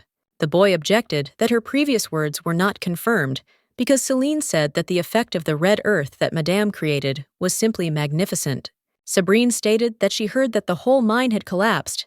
If it weren't for Madame Joseph, would have no reason to buy the ruined mine. Right people from the Cardinal family never do anything to harm themselves. The girl knows the mistress well, because she served her for a long time. Rita did not help anyone of her own free will. The same applies to the mine and the artificial red earth. He doesn't know what Madame is up to. But isn't it too suspicious to blindly follow her? The boy thought that if you look at it this way, it seems to be true. It is necessary to talk to Ricky. He is one of the most influential among the youth. So if he says this, people will no longer believe the lady. The maid exclaimed that this was just a great idea. If he did it, then nothing would happen. His thoughts were interrupted by the voice of our heroine, who asked again whether Sabrine had made him think so. The boy exclaimed that no, but Rita already understood that it was still her. She allowed her to stay nearby to find out about George's plans, but she did not expect that the girl would be planning something like this. It would be better for her to return to the Cardinal house. After a while, the girl thought that Sabrine had looked down on her from an early age since she was a servant, whom her father loved, because in the La Spetian Empire, his power was limitless. Although she doesn't quite understand what's going on, she doesn't know where to get the goddess's crown. If she finds out where it is, she won't have to keep a maid by her side. The crown of the goddess is a relic that transmits the voice of Laurentia to the people. George owns it and interprets the prophecies as he wishes. This is one of the reasons why he will take the place of the emperor. He calls himself chosen by God to be the emperor. This is no longer funny at all. After which she turned to Rona and told her to call Sabrine to hurry. The maid muttered that the girl had gone to meet Prince George. She had heard that he had just arrived at the Archduke's family estate. Our heroine did not understand why he came so suddenly. Without warning her, in any case, now was the time. Hearing the door open, the young man immediately said that he could finally see her. After she arrived in Catan, he had no news from her about whether she was okay. Rita reported that a monster appeared outside, so Joseph went out. George objected that he did not come to see him, so everything was fine. The girl clarified why he came anyway. The young man quietly said that the masking potion she had given him had already run out, after which he touched her cheek and said that he was also interested in how she was living with the Archduke. Removing his hand, Rita thought to herself that this was simply disgusting, but out loud, she answered that she was doing fine. There was no need to worry about her. And does she have the medicine that she was going to send him with her? Are there any side effects? The guy was surprised. Is there something he needs to pay attention to, or what? Rita replied that she couldn't say for sure about its side effects, so please let him be careful not to overdo it. But she noted to herself that even the smallest dose has its side effect. If she makes a fake medicine, it will definitely arouse suspicion. Although the effect of disguise is the same, the medicine she has prepared when taken for a long time causes a great loss of strength. George is usually very restless and cannot behave arrogantly if he appears again. He just has to stop using the masking agent. When asked where Sabrine was, since she had heard that the girl had gone to meet the prince, the guy replied that he was afraid that her mood would be spoiled and told her to leave. When the girl asked why, the guy asked again what she knows about his relationship with Sabrine, doesn't she? Rita replied that firstly, since she is her servant, it is natural to greet guests, and also this can be ordered to her. The young man stated that she serves her well. Our heroine replied that of course she is a smart child, so she helped her a lot, as he thinks why she took her with her to Catan. George replied that she says so that he now wants her as his servant. There are not many people in the palace whom he can trust. As she thinks, should he take Sabrine with him? Our heroine noted that he is testing her from the very beginning. Perhaps he wants to make her jealous. The prince continued that he needed a woman to accompany him. He was planning to visit the black market near Catani. Unlike underground auctions, this one is called a black market. It is held at night. It is a place where many different people buy different goods. But why did he need to get to this place? Even she, his longtime assistant, does not know about it. The young man added that at first he thought of sending her there, but he did not know whether it would not be better to send Cabrine there instead of her. Our heroine smiled and replied that he should take her and do as he saw fit. When a maid appeared next to him saying that she missed him very much, the guy thought about why she just left like that, leaving him alone. Previously, she always looked at him with worried eyes. He does not understand why today the atmosphere has changed so much, after which he asked what her relationship was with the Archduke. The assistant replied that they were husband and wife. They like ordinary nobles. She sees only their external relationship as husband and wife, because they do not share a bedroom. But to herself, she thought, why is he even asking about this? Suddenly, the young man added that Rita had simply become more beautiful, so he thought it was because of the Grand Duke, because southern women are like roses. Roses that begin to bloom in late spring are the most beautiful. The girl did not understand what was happening before. When he was with her, he never mentioned Cardinale.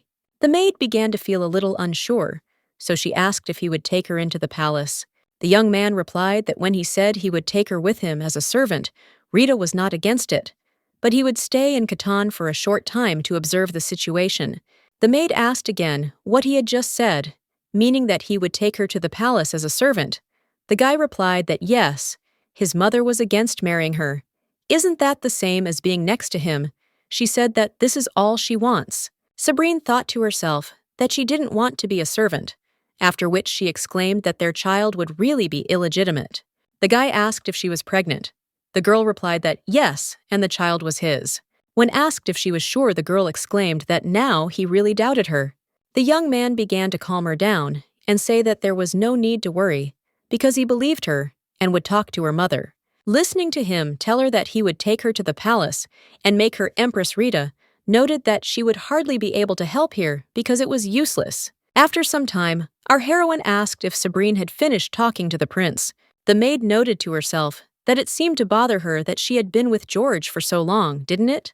After which she asked whether Madame wanted to send her to the palace. Perhaps the lady is afraid that she will take away her great Archduke from her, eh? Our heroine clarified that maybe she meant George, but she has no complaints. Just let him take him for himself. When asked what she had just said, Cardinal repeated that she was no longer interested in him. The maiden declared that the prince was the one who would become the next emperor, and that she, the one this man loved, could become the empress. Rita calmly replied that George's power would never belong to her, no matter how beautiful she was. How much he said he loved her. His power would never belong to her, because the guy didn't really feel anything for her. Sabrine screamed that they were different, because she knew how to get love from a young man. Our heroine again calmly replied that, okay, let him receive this so-called love, but she didn't need it at all. Suddenly, the maid shouted after her that she felt sorry for the child that Madame would one day give birth to. Although could Madame ever get pregnant? How can a woman who is treated like a log get pregnant? When Rita turned sharply to her, the girl asked why she was looking at her like that, and Cardinale told her to repeat what she had just said. The maid began to mumble that she had not said anything like that, but suddenly she stumbled and began to fall down the stairs. After she was already downstairs, she saw the prince and began to whisper that her stomach hurt a lot. The young man immediately ran up to her and started shouting about what everyone was doing and why no one was helping her. Our heroine ordered that Sabrine be taken to the doctor immediately because she needed help. George angrily exclaimed what she was doing. Rita reminded that they were in front of Catan's servants, so please let him restrain his expressions. The guy grabbed her by the scruff of the neck and hissed that it looked like she had lost her mind. Because of jealousy, Sabrine was actually carrying his child. Our heroine asked, and so what the maid herself rolled down the stairs. She doesn't know why he is so angry with her. The young man shouted that he treated her well because she was the count's daughter, and that's probably why she took everything for granted. Does she really think that if she acts like this, she will get away with everything? Suddenly, Joseph, who had come to see Rita, appeared, held out his sword to George, and hissed that he had heard that he had come to Catan as a guest. So what was he doing with his wife? If he has something to say, then let him say it to his face. The guy clarified whether he was aware that the woman he was protecting was a member of the Cardinal family. The young man objected that if a husband should not protect his wife, then who should? Then the Archduke noticed that she had a small wound on her neck. The girl immediately said that it was just a scratch, but the guy immediately started to lament that he would call a doctor right away. George was indignant that if there was a doctor here, then let him examine Sabrine first. The Archduke hissed that he was the family doctor, so his priority was examining his wife, let her step aside. Suddenly, the prince hissed that he seemed to have forgotten why he married Rita Cardinale. Let him not forget that his brother is still in the imperial palace.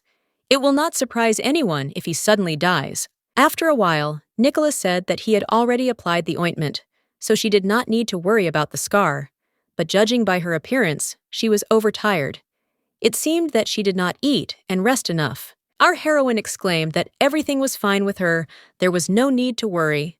The doctor said that he, being a husband, does not know that his wife has insomnia. In Catan, it is cold at night. Therefore, it is difficult for a woman from the south to sleep soundly. The young man thought about this problem and asked what he should do. Suddenly, Rita heard the doctor say that he had heard that they were sleeping in different rooms for the sake of Madame's health, and advised them to sleep together. After some time, the girl thought about what kind of strange decision this was, but after that, Joseph did not say a word. George showed up at the Archduke's house late at night, causing a ruckus by talking about a child of imperial blood and demanding compensation. The doctor stated that the maid had no symptoms of pregnancy or miscarriage, so he need not worry. Sabrine was not pregnant with George's child in the past, so Rita did not believe her from the beginning, and the girl must have been embarrassed to hear the doctor's words, so she avoided her after that. The prince was furious until the very day he left Catan and went to the black market. He could not contain his excitement. The guy screamed, how could she deceive him? And Joseph and the imperial family all looked down on him, but as long as the goddess's crown is in his hands, he will not be able to threaten her. Of course, that's why he didn't stop talking about the relic, and it's to her advantage if she intercepts it. Then she will no longer have to please George, because she knows everything perfectly well about all the other plans. After a while, Oscar stated in surprise that this meant she now needed his help. Had she completely gone crazy or something? The girl asked if he would help her. Please, she really needed it. The young man condescendingly replied that he would try to listen to her. When Rita said that she needed to get one thing on the black market, the guy objected that if it was a simple auction, then she could send a maid there. But Cardinale objected that she did not have enough money for the auction. The young man asked if she meant to say that the Archduke's wife wanted to borrow money from the assassin. Rita suddenly grabbed him by the tie and said that apparently he misunderstood her. This is not a request, it is an order. She noted to herself that if she didn't get the goddess's crown at the auction, then George would follow the trail of the relic. If he finds out that Oscar, her father's right-hand man, took the relic, then he will hold a grudge against Roscoe. When the young man replied that, okay, it should be fun, the girl noted to herself that if she showed that she was clinging to George, like in the past, then he would quickly cool off. It was all a huge mistake, but then she did not know it. Meanwhile, Manuel burst into the Archduke's room and shouted that some man had come to see Madame. The butler was indignant that how many times had he told him not to make a fuss. What kind of manners were these anyway? Joseph asked what kind of man he was. Dante said that he was just about to tell him that Oscar Spina had come to see Madame. The young man noted to himself that he was the Cardinal family's watchdog, wasn't he? An innocent girl like her should not be friends with such an evil person, after which he replied that of course he would ask him directly why he came. When the boy was surprised that he really thought she would tell him the truth, the guy replied that there was no reason to hide it. Manuel muttered, I mean, there is no reason. Maybe Madame is enjoying a secret meeting with this man. These words made the young man a little nervous and wondered what kind of meeting was going on there. The butler responded with a slap to Manuel and said that he had told him to watch his language in the presence of the master and that Madame had just recently scolded him. He noted to himself that just the thought of this was causing a headache. Why did he even spread the news about the situation within the Archduke's family?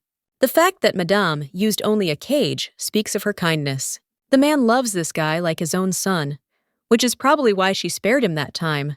Meanwhile, our heroine was thinking about whether she had done the right thing by sending Oscar to the black market alone, although she needed to try to trust him. If a guy finds out about the true value of the crown, he will undoubtedly want it for himself. During the war between Ottobelli and the Empire, this relic was indestructible and brought victory to Vespasian. This is a powerful means of controlling people as it conveys God's will. Ivana was originally predicted to have half of the imperial power. This was also revealed through the goddess's crown. If the girl finds out how to destroy it, then the daughter will not be burdened with such a prediction. Then she muttered out loud whether she should talk about this with her father. Suddenly, a young man's voice was heard asking what exactly to talk about. News reached him that Oscar had visited the castle. Our heroine replied that she had an assignment for him from time to time. Spina carries out her tasks. The young man replied that if it was a simple task, then the butler or Manuel could have carried it out. Our heroine muttered that she did not want to bother his servants with her personal affairs. The guy took her hands and said that she must be forgetting that she is his wife. Next time, Rita should definitely rely on her family. Cardinal noted to herself that he was a wonderful person. His gaze was always full of justice and composure, so she replied that next time she would do the same. Anyway, she feels insecure about winning the Oscar, so she's going to the market too. Joseph asked if they would go with Spina. The girl replied that she was a little impatient to go there. He was a nice guy, so there was no need to worry. Suddenly, the Archduke said that he would go with her no matter how you look at it. He could not let them go alone together. Our heroine thought that as it may, she is part of the Cardinal family, so it is not appropriate for her to accompany the head of the Assassin's Guild or something.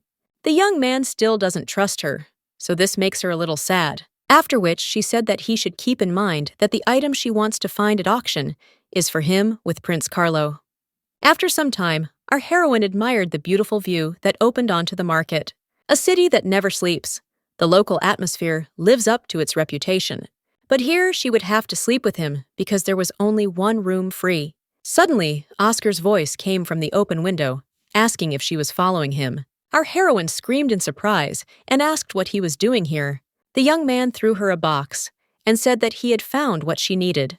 When the girl opened it, she asked if it was the original. Since the auction had not yet begun, the young man replied that she could trust him. Cardinal then immediately tried it on and noted that it was exactly what was needed. Oscar said he wondered why she was obsessed with beautiful things, but it suits her very well. Cardinale looks just like a queen. Now just wonderful. In general, he thought that the Archduchess did not need a crown.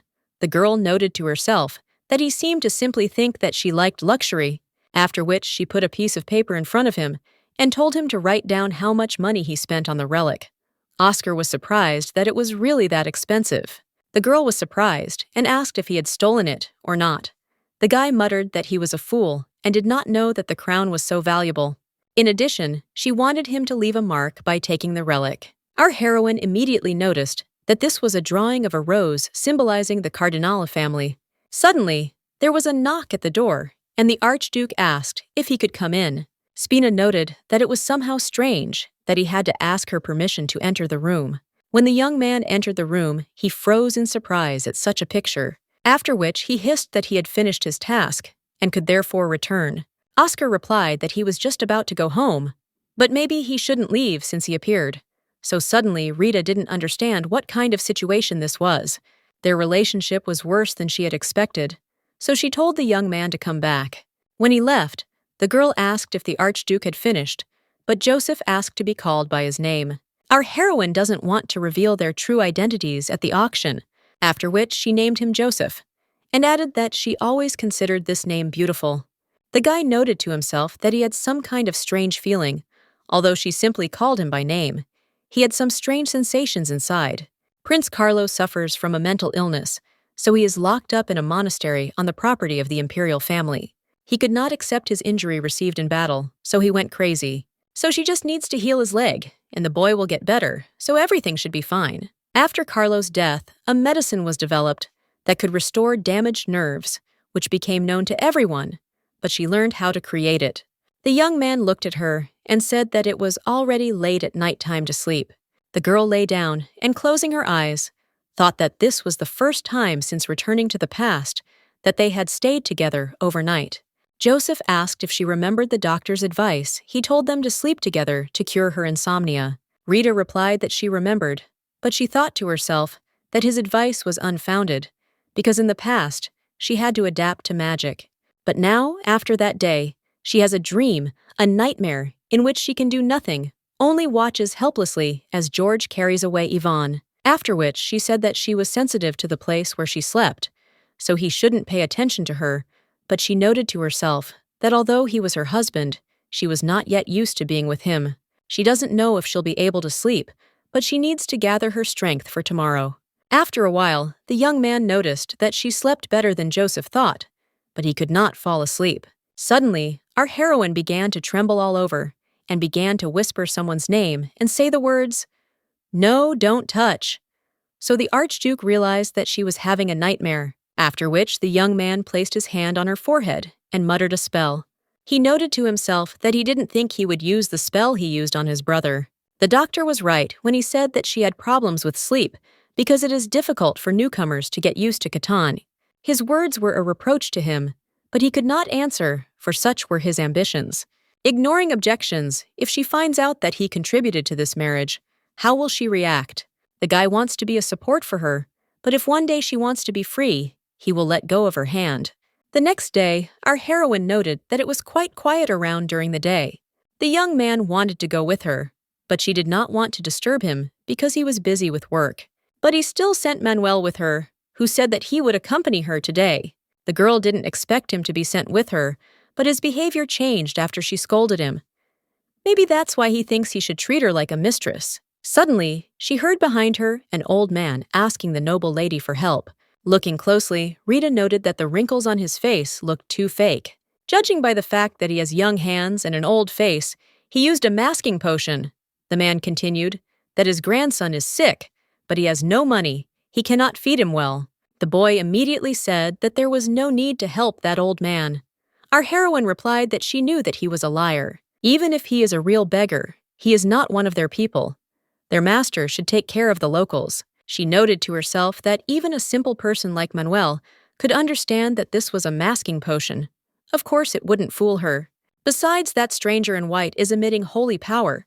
She must have noticed everything from the very beginning. So we need to go. Suddenly, she heard the voice of this girl, who said that the situation was terrible, and of course would help. And she realized that it was Eveline. When the saint was about to give away all her savings, our heroine approached her and told her that he was a swindler. He is not even a real old man, after which she began to influence him with her magic. And immediately the face of a young guy appeared. The girl exclaimed in disappointment that it turned out he had lied to her. The young man replied that no, he was an old man, and everything he said was true. Rita thought to herself that they were really supposed to believe that he had grandchildren. Eveline replied that, well, he wouldn't have to return her money. Our heroine asked, she told her that this man was an imposter. Why does she still want to give him the money? The girl replied that it was so hard for him that he went around begging dressed as an old man, thanking her for her help. But in fact, Eveline is a servant of God. Therefore, everything that belongs to the goddess Laurentia. Now there is simply an opportunity to share it with the people. In fact, you can ask the Holy See for money for further education.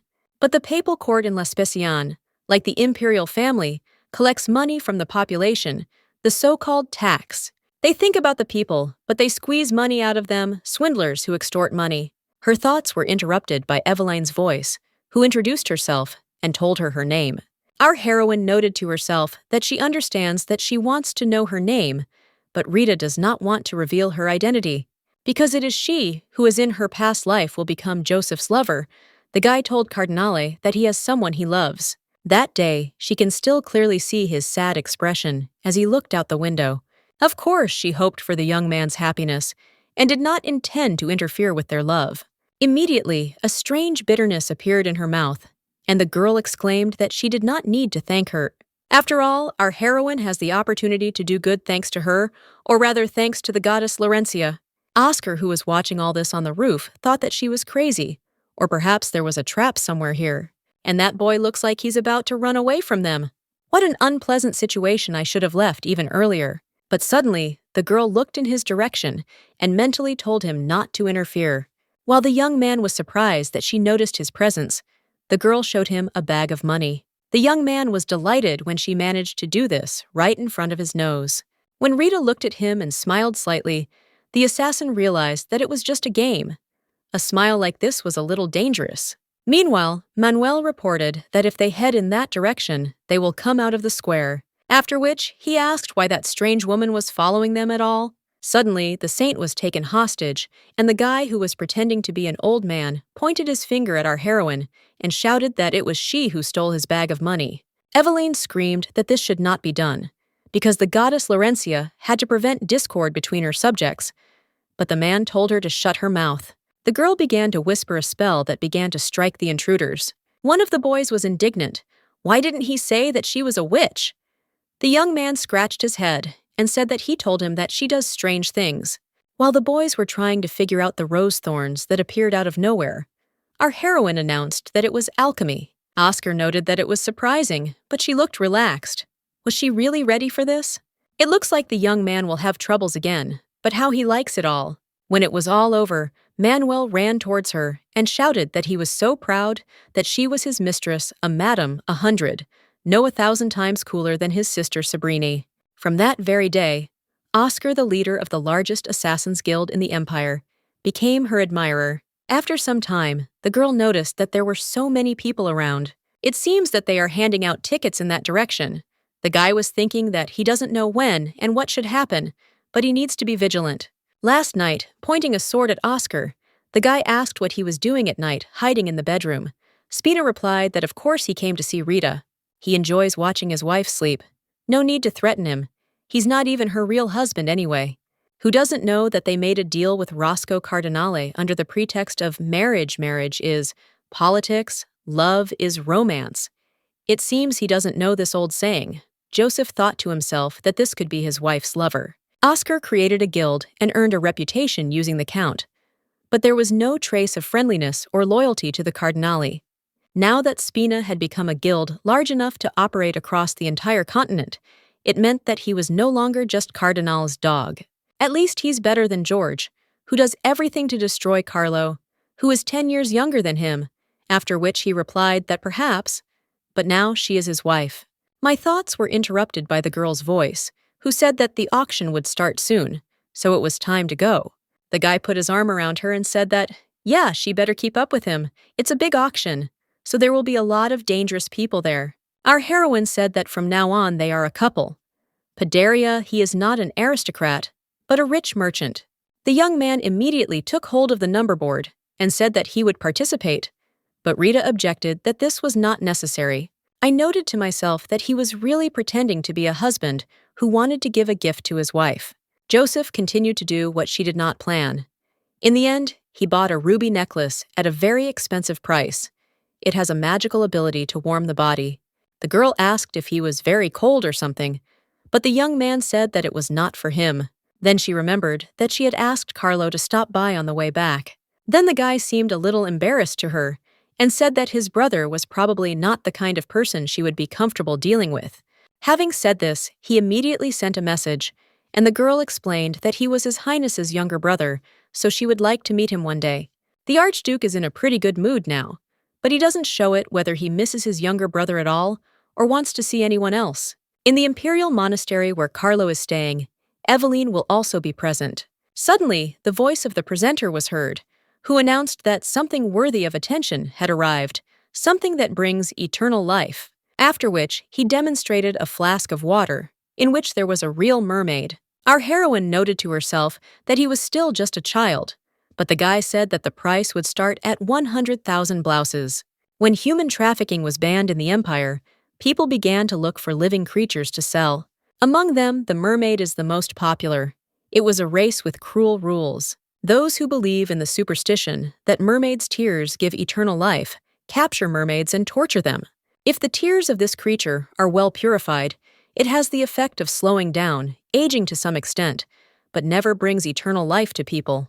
It makes no sense for the mermaid to perpetuate a terrible life for the sake of eternal existence. Suddenly, Joseph said that 10 million blois is a sum that can be partially returned. Our heroine wondered if he was talking about the fee for managing the castle. Winter was coming soon, and there would be more money. But the young man said that everything was fine, so she raised the number plate and announced that she was ready to give 10 million blois. When the mermaid was almost sold to her, someone raised his hand at the last moment and said that he was ready to give 30 million blois. This treacherous man turned out to be the Marquise de Durango. At this time, there was a reason why the number of superstitious people increased. The Holy Society, possessing the same power as the imperial family, was the object of envy among the nobility. The heads of the Holy Society, who are members of the Holy Order, said that they do not age or get sick. This Marquis is also a member of the Holy Society, and since he decided to buy a mermaid, it means that superstitions tend to gain strength. While the girl was thinking that this number was simply unthinkable, the young man said that she could also name Certa as collateral, but she couldn't cause the Archduke so much trouble, so she replied that no more materials were needed. Then she began to remember how she thought that she had much more money than she thought it would be enough to make a sleeping pill, after which she told Oscar to find her a dancer's costume. They are not rare, so he can buy them at the night market.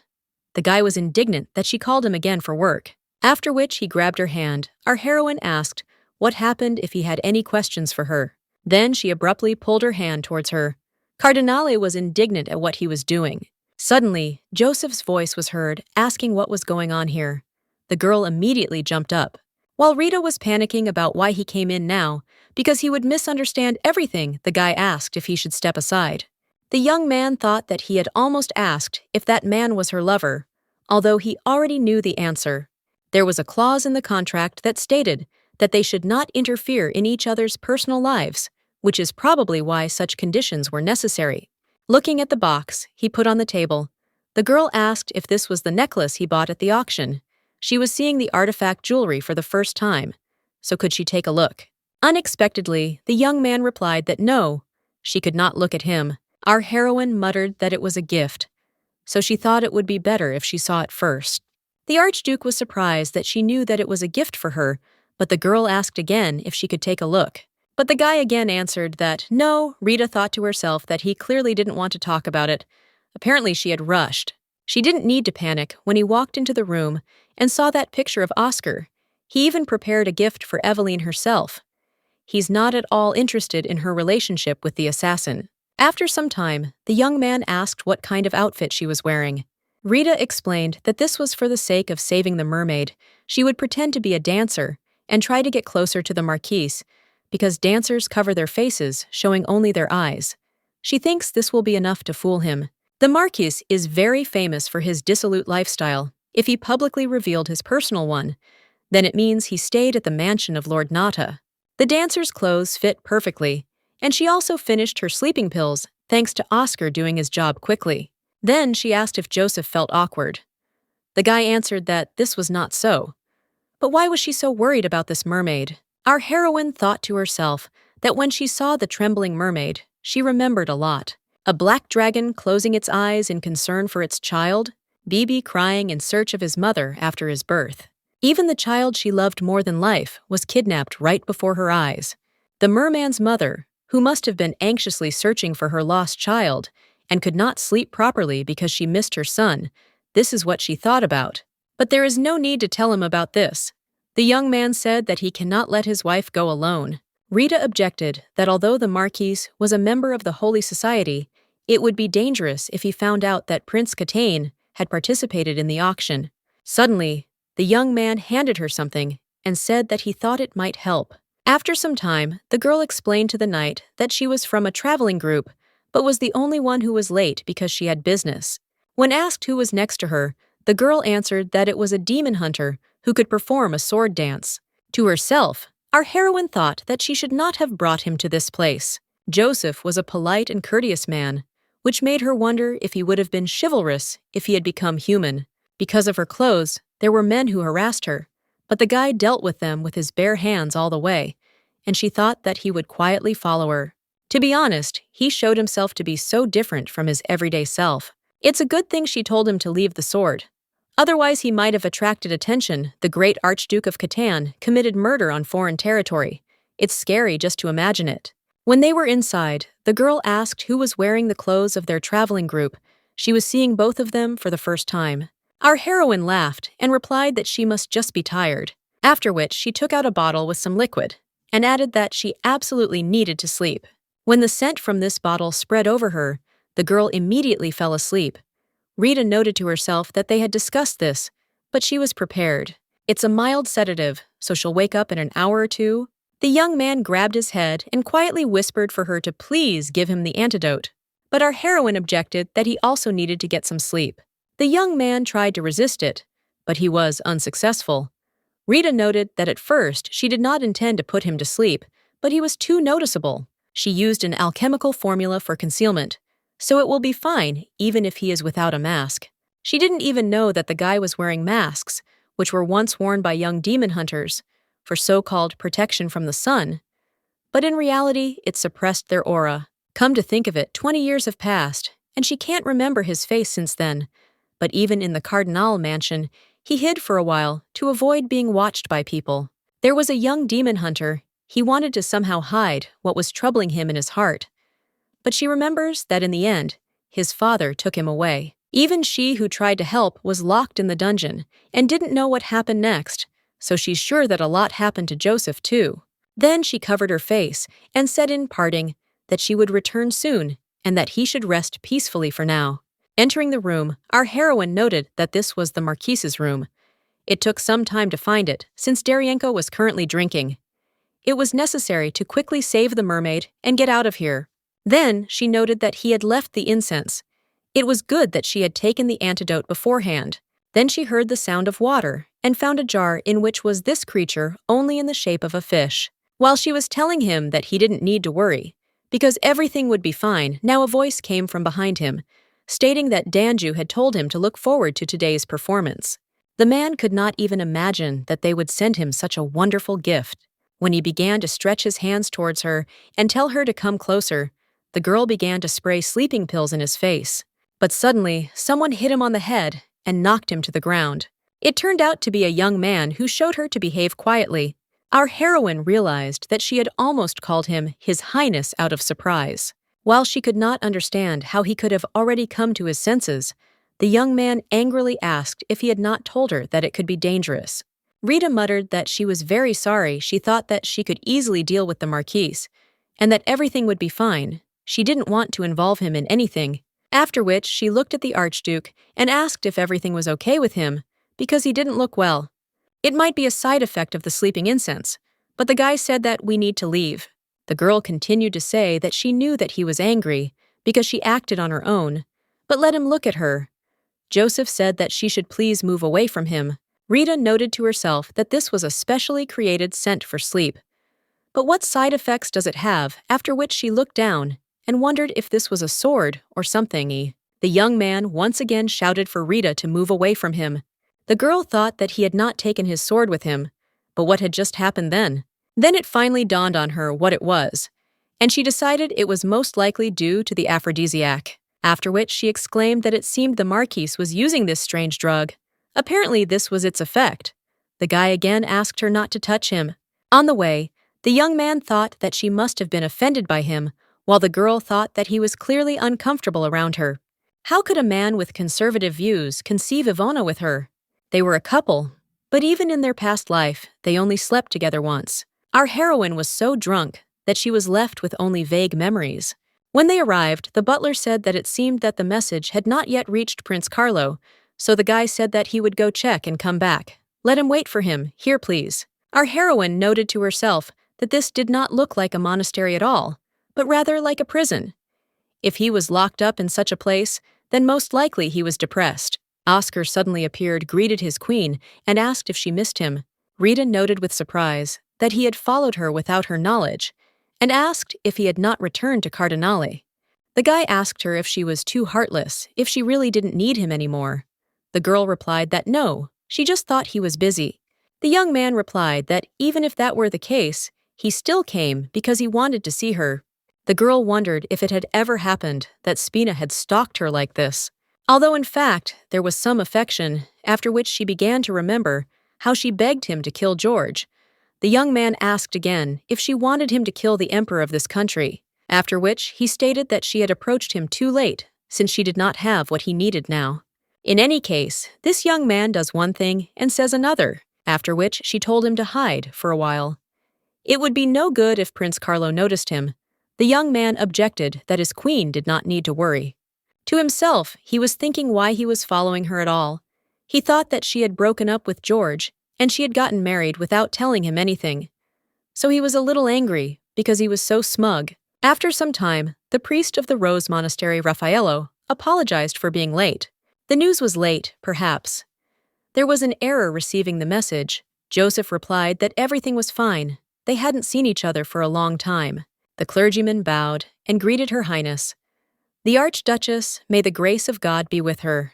The girl noted to herself that he clearly knew who she was. If the Cardinale accepted his greeting, then she should have said, "Kiss the feet of God." Her father was devout, and she of course considered herself a believer too, but she replied that she had come to see Prince Carlo and ask for advice. After a while, the man led them to the bedroom door and said that these were the prince's chambers. Our heroine quietly asked what kind of person this priest was. Joseph explained that he had always taken care of Carlo in this monastery. Rita noted to herself that in an atmosphere of complete humility and decency, this calm atmosphere is exclusively for priests who serve God. But for a person who has no reason to worry, he behaves strangely. Suddenly, Eveline appeared rushing to hug the Archduke and saying that she missed her brother very much. The guy noted that they hadn't seen the saint for a long time, but the girl asked him not to call her that, since when had he even spoken to her officially? Then she noticed our heroine, so she came to her senses and asked who she was. Cardinale smiled sweetly and introduced herself, saying that her name was Rita Catan. The girl exclaimed that she seemed to have seen her somewhere before. Rita immediately remembered their first meeting when they were dealing with the swindler. But does the girl not realize that she is the wife of the Archduke? There was no wedding, but how is it possible that she did not hear about his marriage, after which she replied that she is the wife of Joseph? The saint exclaimed that she had made a mistake. It must have been unpleasant for her to see another woman embracing her husband. Let him not get the wrong idea, they are just like brother and sister. Our heroine replied that everything is fine. She noted to herself that everyone already knew that they were lovers. But Eveline did not calm down and said that Joseph's wife was like a sister to her too. Then she suddenly lost interest in our heroine, and turning to the Archduke, said that she had heard that they had arrived to see Carlo. After which she muttered that the boy is now very sensitive and avoids people. Perhaps the sister does not know this, but he is very shy. Our heroine replied that she understood everything, but noted to herself that she had not expected to meet him so soon. After which she said that the Archduke himself should go and visit him, but the young man objected that he wanted his wife to go with him. Carlo is his younger brother, so he wants to introduce his wife to him. Rita was a little confused, as she had never heard Joseph say anything like that before. When they entered the room, our heroine noted that there were curtains on the windows. A place without sunlight is not good. The boy was surprised that the guys came and asked what was going on here. The young man noted that he was speaking as if he shouldn't be here. He had someone to introduce his brother to. Looking at Rita, Carlo immediately said that there was no need to say that Cardinale was the sister he had in mind. Our heroine immediately greeted the little son, La Speziane. The boy objected that it was funny to hear, wasn't George her son? When he exclaimed that he didn't want to see Cardinale's face, so he should get out of here, the girl noted to herself that she had expected such a reaction. After the overthrow of Joseph, who possessed the qualities of a demon hunter, the emperor who valued lineage more than kinship, deprived him of the position of crown prince as the eldest son, after which he began to devote all his attention to his third son Carlo, so the jealousy and bullying of George became more cruel. Unlike Joseph, who showed exceptional talent for swords, from an early age, Carlo was a scholar with a natural talent for magic. He ended up getting hurt by George when he was sent to the battlefield, so it's understandable why you hate her for being close to him. The young man approached his younger brother and told him to watch his words. The boy quietly whispered what this was all about. His brother married Cardinale without even telling him, after which he stated that if he was going to side with that girl in front of him, then he should also get out. Coming out into the corridor, Our heroine did not understand what was happening. Hadn't Carlo persuaded Joseph to marry her? She thought that it was Carlo who was trying to control George by using her through marriage to his brother. But now it seemed he was against it altogether. The young man immediately began to ask her forgiveness for Carlo's rudeness, but the girl looked at him and did not understand why he married her. After which she looked at him and said that she had one question, but did not have time to ask it. They were interrupted by the saint, who exclaimed that today, Carlo was more sensitive tomorrow.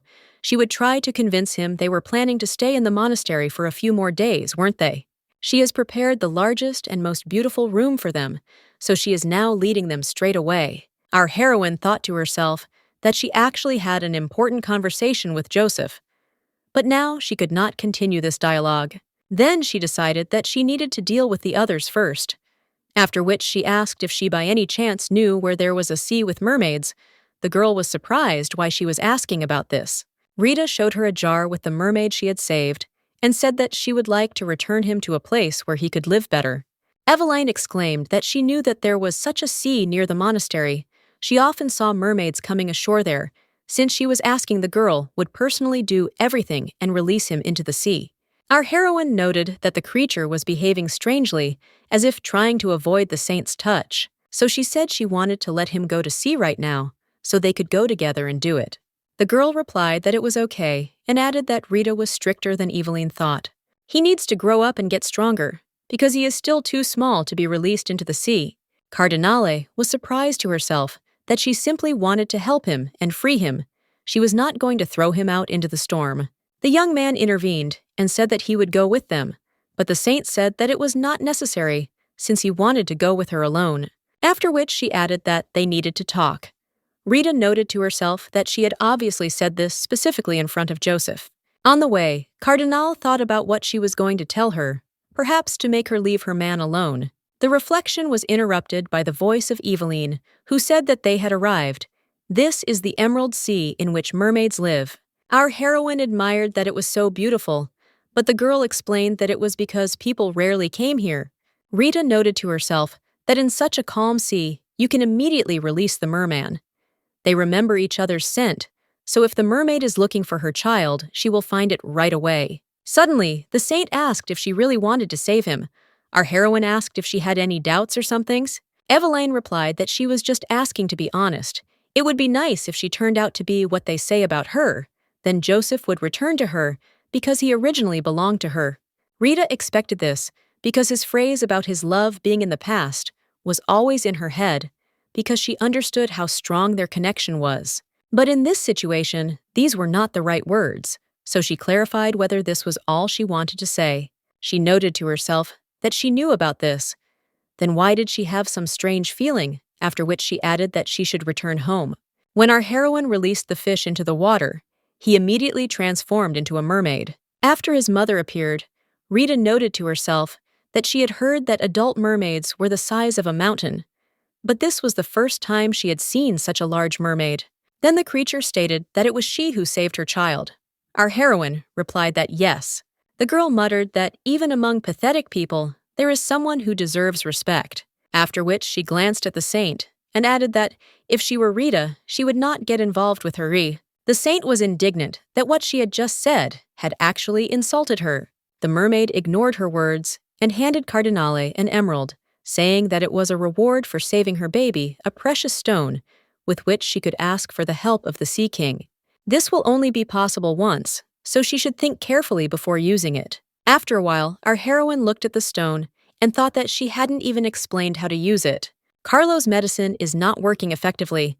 She knows a good recipe, but it is extremely difficult. Therefore, I decided that I needed to go to the market to buy the necessary ingredients. Suddenly, not far from her, she saw the crown prince, who was walking leaning on a crutch and holding on to the wall. A week has passed since she and Joseph stayed in the monastery. During all this time, she has never seen Carlo leave his room. He should inherit the throne, but in the end, he is locked in this place. Even the Archduke, who has more strengths than others, was overthrown. She cannot understand it at all. After which she approached the boy and said that she was glad to see him. He was frightened by the surprise and began to fall. The girl did not understand why he was so scared and said that she could help him since the crutch had flown far away. But the young man looked at her and hissed that he did not need her help. Rita muttered that, "Okay," and noted to herself that she better get out of here as soon as possible, after which she bowed and said that she would go. Then she was sorry that she had caused him trouble. The boy looked after her in bewilderment and wondered if she had really just left like that. After some time, our heroine thought about whether she should have helped him back then anyway. But remembering his malicious words, she decided that even if she tried, it would be useless. Suddenly, Oscar's voice was heard from the side, who asked where his queen was going. The girl exclaimed, "Is he following her?" But the guy replied that no. It was just a coincidence. He ended up here by pure chance. Cardinal wondered what he was doing, that he was wandering around here, and the young man noted that she looked very exhausted. Perhaps because she was irritated by her husband's infidelity, Rita asked what kind of infidelity. The young man replied that he had eyes and ears everywhere, so he knew what rumors were going around. Our heroine noted that, in other words, Oscar is already aware of this. Whether the mermaid warned about this particular situation. After the saint showed her the room, Joseph was also given a separate one. After a few days, rumors began to spread that the two were sharing a bedroom. No matter how lenient aristocratic society was towards infidelity as his wife, she was uncomfortable with their gaze, which is why she avoided him for a whole week. Considering that she is his wife only in words, she is a little shocked by his bold decision. The young man asked her if she was upset. Now perhaps she wanted to take revenge with him. When the girl laughed, the guy asked why she was laughing and not answering. Suddenly, she came across a sign that said, "Merlin, this is the name of an ancient alchemist. In that case, shouldn't they sell alchemical ingredients there?" The young man followed her and asked her to think about it carefully. Our heroine interrupted him and said that if he was going to continue talking nonsense, then he should leave. Once inside, Rita admired such a wide selection. Dry grass, winter mountain branches, pine cones, even a lizard tail was there. There was also a book there, Alchemy of the East. It was necessary to buy it while it was still available, since it is a rarity, but the seller asked if she would really carry it all herself. When suddenly a man's hand reached for the box, our heroine decided that it was Oscar, so she said that there was a potion in there, so he should be careful. But it turned out to be a young man, who said that he and his wife had not seen each other for a long time. She was not in the room, so he asked the parishioners, and they said that she had gone to buy ingredients that were missing, so he thought he could find her here. The girl noted to herself that he looked tired. He must have had so much fun that he couldn't even sleep. Joseph asked if she was heading to Rose. Now Rita replied that no, she had some other things to do, so let him give her her things. The young man objected that it would be hard for her, so she would carry it, but the girl said that she could do it herself. Suddenly, Catan asked that perhaps there was something that his wife was offended by. Our heroine was surprised.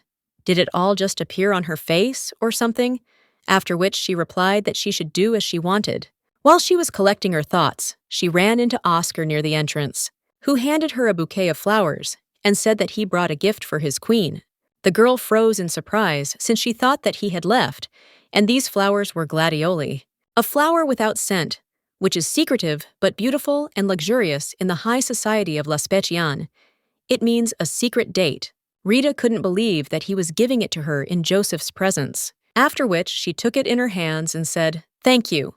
Oscar was surprised to himself why she accepted the bouquet.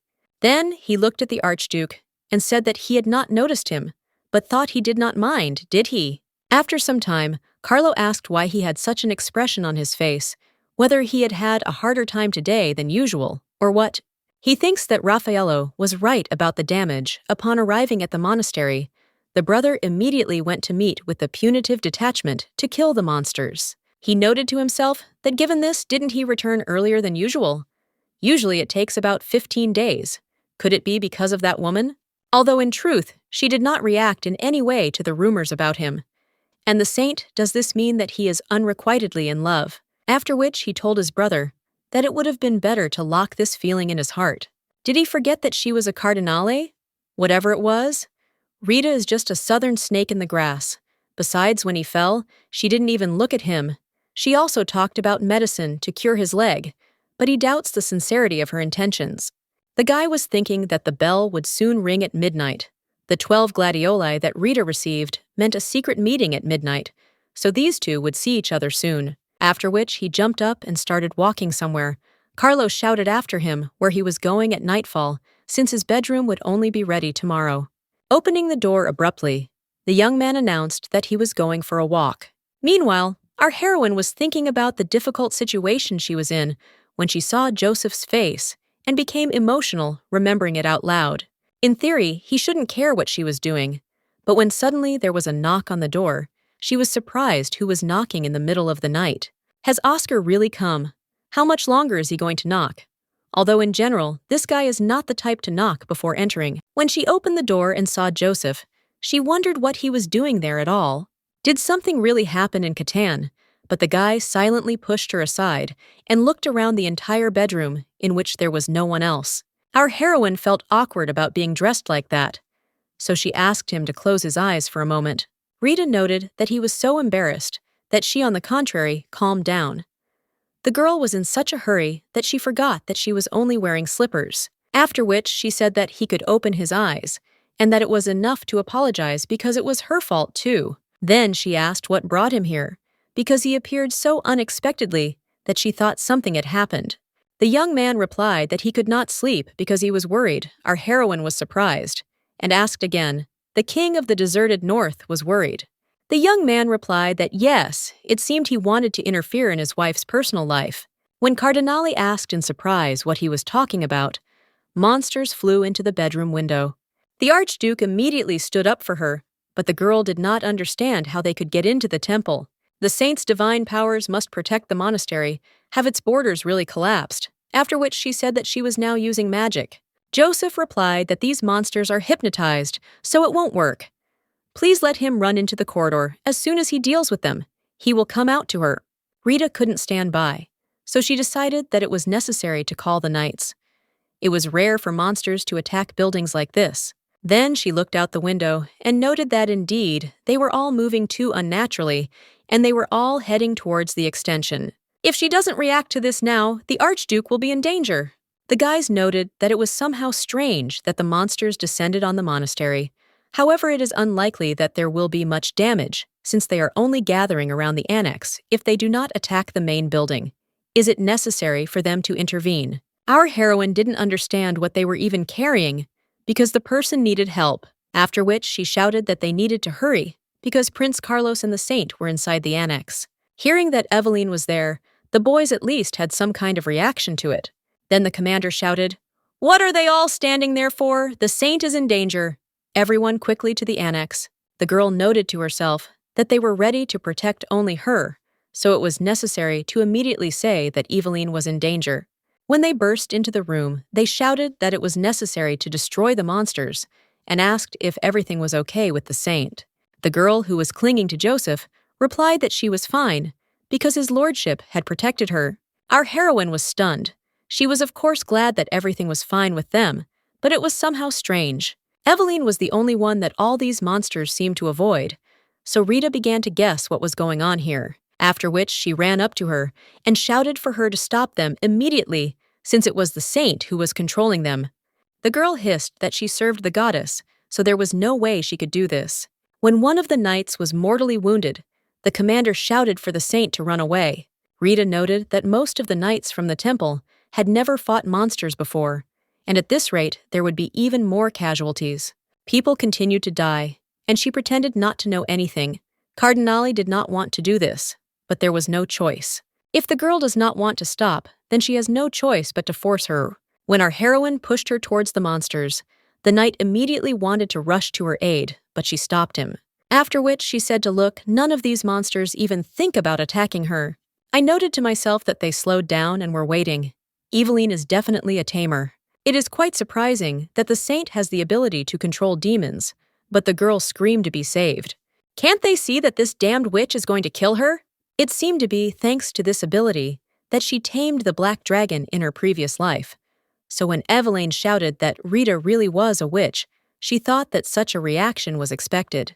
She was the one and only Saint L'Especian, and Cardinale was an alchemist, and because of this, she received evil looks from people who called her a witch. If she claims that Rita manipulated the demons to frame her, then the girl will not be able to escape severe punishment from the Holy See and therefore the emperor. After which she sat down in front of her and exclaimed that the saint was truly so magnanimous, but she noted to herself that she simply could not allow this to happen. Then she added that the saint's faith saved them. She never doubted her faith in God. Everyone saw that the monsters did not attack only Eveline. If this was not God's will, then what else could it be? She thought to herself that she a saint who had stopped evil with her faith. Even if she had not set her up now, there would have been those who would have treated the situation with suspicion. Therefore, the best way out at the moment was to convince the knights who believed in their faith. The boys exclaimed that, as expected, it was God's grace. They could not believe that they actually saw God's intervention. Rita noted to herself that she never thought that stupidity could be useful, after which she added that she believed that the demons would not attack the saint. It was all by the grace of God. The girl replied that yes, it was true. Her little sister must have a lot of faith, since she recognized God's will before her. After some time, Joseph came up to her and asked if she was hurt. The young man was so surprised when he saw how she suddenly rushed towards the saint. The girl was surprised, because she thought that he would go to Eveline, but he came to her, after which she replied that everything was fine with her. When the boy replied that it was a great relief, a knight approached them and asked if they by any chance knew how to get rid of monster corpses. The Archduke replied that in Catan they were simply burned. Our heroine stopped him and asked him to first give the order to gather everyone together. There is a way to purify the blood of monsters, even in Catan, where you can often see them. They use horns, wings, and eyeballs only as a byproduct of dead demons. In fact, the most expensive of all was the blood of the devil, because blood can be used as a raw material for magic amplifiers. She uses alchemy, since she has no tools, with the help of a purifier. Even an ordinary person can purify blood. Monsters can absorb mana through each other's blood. His lordship can sense mana, can't he? The guy stated that this is an excellent technology, and the girl added that she asked Rona to install a purifier, and noted to herself that she prepared it for Catan, but no longer thinks she will need it. In her past life, she tried to understand how to use this purification method.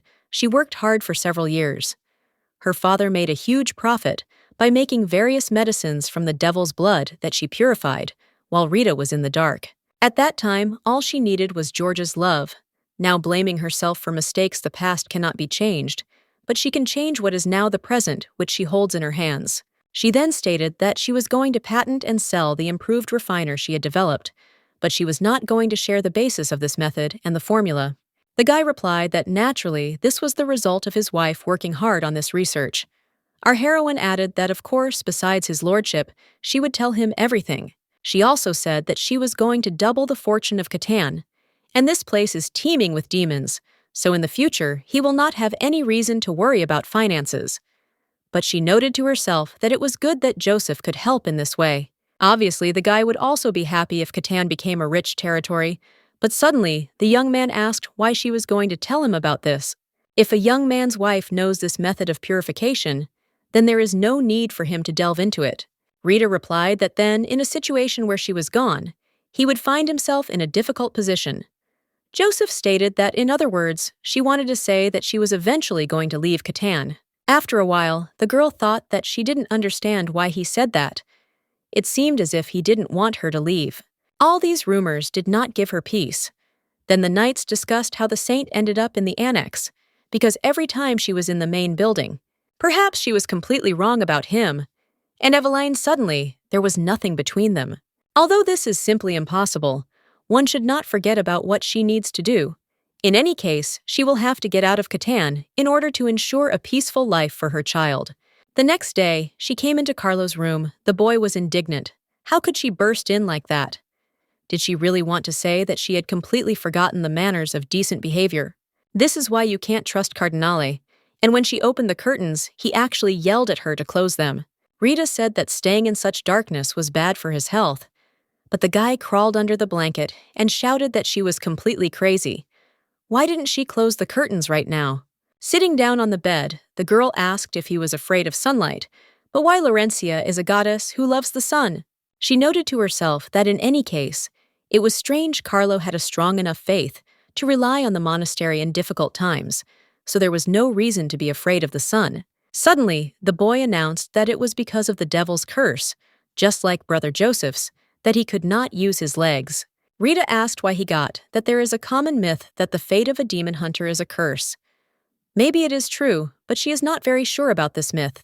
The boy exclaimed that he saw a demon. When he is in the sun, his leg hurts even more. So he paid the price. The girl objected, that if it was a curse, then what did he get in return? The boy muttered in confusion that Raffaello said it was a curse. Since ancient times, L'Especian has relied on divine power. Other people cannot recognize the abilities of demons and defeat them. But this is not a problem for Priest Rose. When the boy exclaimed that the Holy Father had helped him because he was in so much pain that he could not even move, our heroine began to influence him with the help of alchemy and told him to calm down. The Crown Prince shouted, "What is she even doing? Let her stop right now." When she dragged him to the window, the boy looked at the daylight and exclaimed that he couldn't be in the sun. Our heroine objected that everything was fine and asked if he was in any pain right now. The boy did not understand what was happening because his leg should have started to hurt even more. Rita clarified, wasn't Father Raffaello always next to him at such moments? When Carlo asked in what sense, the girl explained that perhaps George had sent him. Every time the sunlight fell on him, he used magic. And George is resourceful since he has a priest on his side. Let him think for himself if this is not so. Why was he not healed? Because a priest should heal people thanks to divine power. After which she added that from today on, she would try to cure the prince's leg. The guy exclaimed that there was no need to talk nonsense because she would not be able to help him. He had already resigned himself to the fact that his life had come to an end. Rita noted to herself that she had not even hoped that they would thank her. After which he added that it doesn't matter at all whether he has 2 legs or 1, because he still won't be able to beat George. Therefore, let him just leave him alone. He already wants to end this miserable life as soon as possible. Our heroine couldn't stand it any longer and slapped him, after which she shouted, "Does he even understand what he just said? Let him think about the imperial dynasty. Did he even think about who would inherit it if he died? George is a prince chosen by the Holy Office. If he ascends to the throne, many people will be fired. Because he hates the Angelus dynasty, the boy should know about it. Born illegitimately into an imperial family, George feels this imperial blood within him, and once he becomes emperor, he will overthrow the entire Angelus dynasty and create his own empire. Then his sword will plunge deep into the heart of L'Especian, and then the parasite Joseph and her child, whom she abandoned before he began to live, will suffer the same fate. After which she asked for forgiveness for hitting him, but she does not go back on her words. From this moment on, he must gather his courage, of course, if he wants to protect his people. Then our heroine added that she would like to examine his leg again. Carlo asked how he could trust George's confidant, why she was doing all this at all. The girl replied that her goal was to remove him from his position, making him look like a fool and making him suffer. The boy replied that, "Okay, then let it turn out that Raffaello is one of George's people. He gives her a week. If the medicine doesn't help within a week, then he will replace it with holy power." The girl noted to herself what an impudent fellow. Firstly, it is not poison, so it does not need to be purified with holy power. After which she replied that, "Okay, but he will have to obey her." After some time, she came to him again and said that it was time to take the medicine. The boy exclaimed, "Is it really happening again? Why does it still hurt so much?" The girl replied that it was normal, because his leg had begun to recover. The guy objected that this terrible potion tasted disgusting. Our heroine noted to herself that he was behaving like a child again. Carlo's medicine had to be taken at the same time every day to be successful. She watched him for several days and noticed that he was one of those people who did not give up, after which she said that this was already a good result, so they would restore the leg in a week. Eveline exclaimed, "Is this medicine really going to help?" Because she sees how Carlo is suffering. In any case, she should tell Raffaello about this. Rita objected that she told him that he could not be trusted. The man said that the prince's illness was a curse, so how could he help now? The saint exclaimed if Carlo really thought it was worth continuing to drink this medicine. The boy replied that he thought it was the only option. When the cardinal handed the medicine to the prince and told him to drink it, the maiden snatched it from her hands and said that she did not believe her. The boy does not need to continue taking this medicine if it is not poison. then let her drink it herself. Rita noted to herself that she couldn't do anything about it because of Cardinale, but she was already fed up with being suspected every time. After which she replied that, okay, she would drink it. But suddenly, a young man appeared in the room and took the medicine from her hands. Then he opened the bottle and started drinking it himself right in front of everyone. Evelyn exclaimed, "What is he doing anyway? He could die from it." The guy hissed that, as she could see, everything was fine with him, so he hoped that she would no longer doubt his wife. The saint tried to object, that she was simply worried about Brother Carlo, but the young man interrupted her and said that he would no longer tolerate disrespect on her part. The girl exclaimed that, okay, let him do as he pleases, after which she left slamming the door. Rita noted that she seemed to be very angry. Wouldn't he follow her? Joseph replied that she needed time to cool down, so there was no need to worry, and thank you for wanting to help his brother. Our heroine melted from his words and thanked him for sincerely believing in her. After some time, the guy thought that he was going to give her the ruby necklace in the morning, but all he did was drink Carlo's medicine. He really wants to give it to her today. If you think about it, the young man never gave anything to anyone. He lived alone since he was overthrown, so there was not even an opportunity to give anything to anyone. When he knocked on her door and asked if he could come in, there was no answer. The guy was surprised because it was still early evening, and she could not go to bed. Then, he became afraid that this might be another monster attack, so he burst into her room. But when he found himself in her bedroom, he saw that the girl was fast asleep, fully clothed. There was an empty wine bottle lying near the sofa.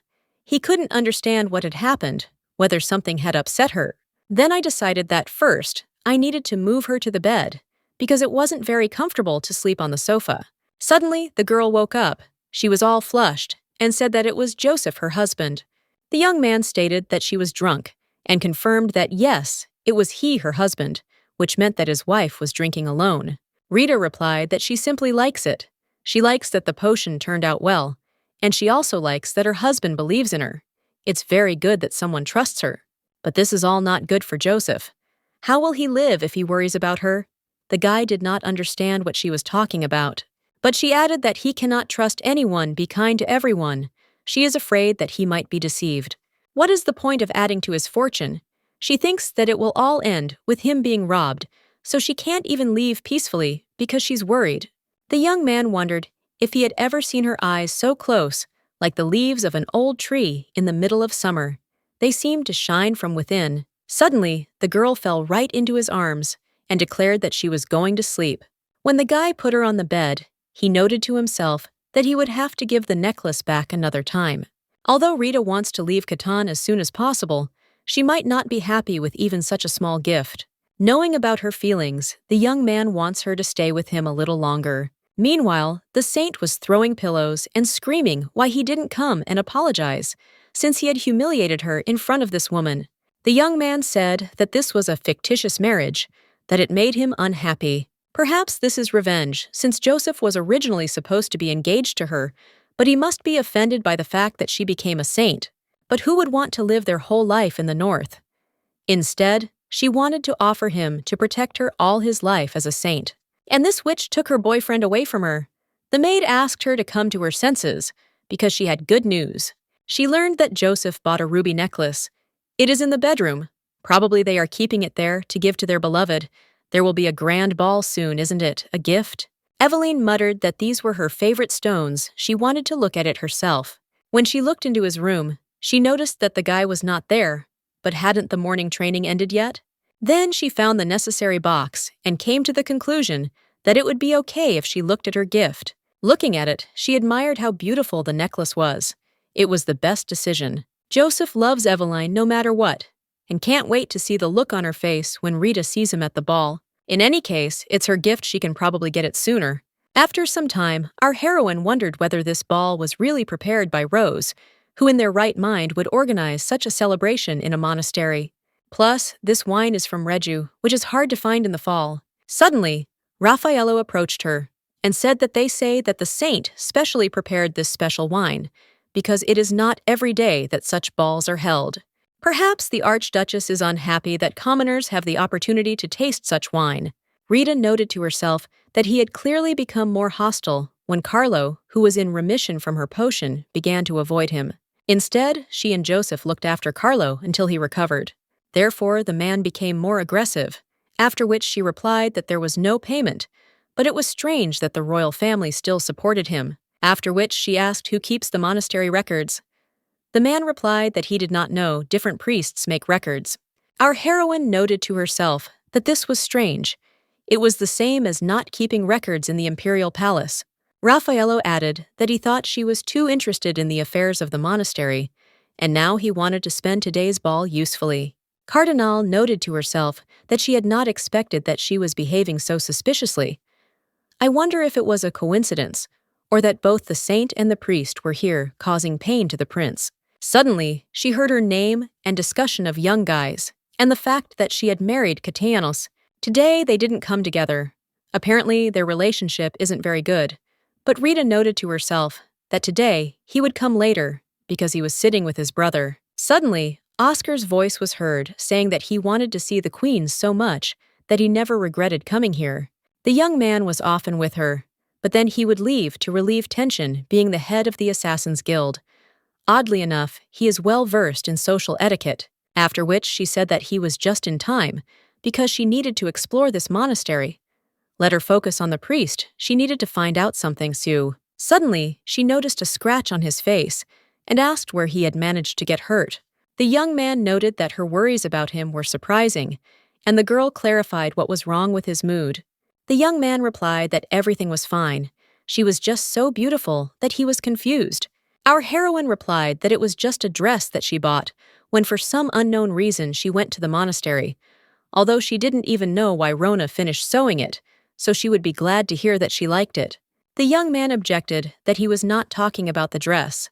The girl began to push him in the back, saying that she understood it would be better if he brought some wine. Suddenly, the saint appeared announcing that she had arrived, and she deliberately held her hand near the necklace so that Rita would pay attention to it. The girl noted to herself with disappointment that she never thought she would see this necklace in public. Eveline said that she ordered this dress especially for today. It was made just for her. Then she asked if it matched the necklace Joseph had given her. Rita understood that it was necessary to remain calm, because from the very beginning, it was clear that this was all the saint's plan. Suddenly, a young man appeared, who shouted Rita's name. The girl did not understand why her heart began to beat faster. She swore that she would wish him happiness in this life, but now she's jealous or something. Therefore, she grabbed Oscar by the hand, who approached her in time, and began to walk away from the hall. Standing on the balcony, our heroine did not understand what she was doing, but she knows what it is like to be possessed by a person. The desire to possess someone is not the same as love. It is simply the desire to trap another person. When asked what happened, the girl replied that she didn't want to talk about it. The young man declared that the queen's cheeks had turned red, and for some reason, it was bothering him today. Rita immediately began to whine about what he was doing, and that he should get away from her. Joseph suddenly appeared saying that there were a lot of eyes here, so he didn't think this place was suitable for a date. Our heroine replied that this was not at all what his lordship thought. The cardinal thought that she did not want to scold him for giving Eveline the necklace, but the servants of the king's palace did not stop her, although they knew that the necklace had been bought by the archduke.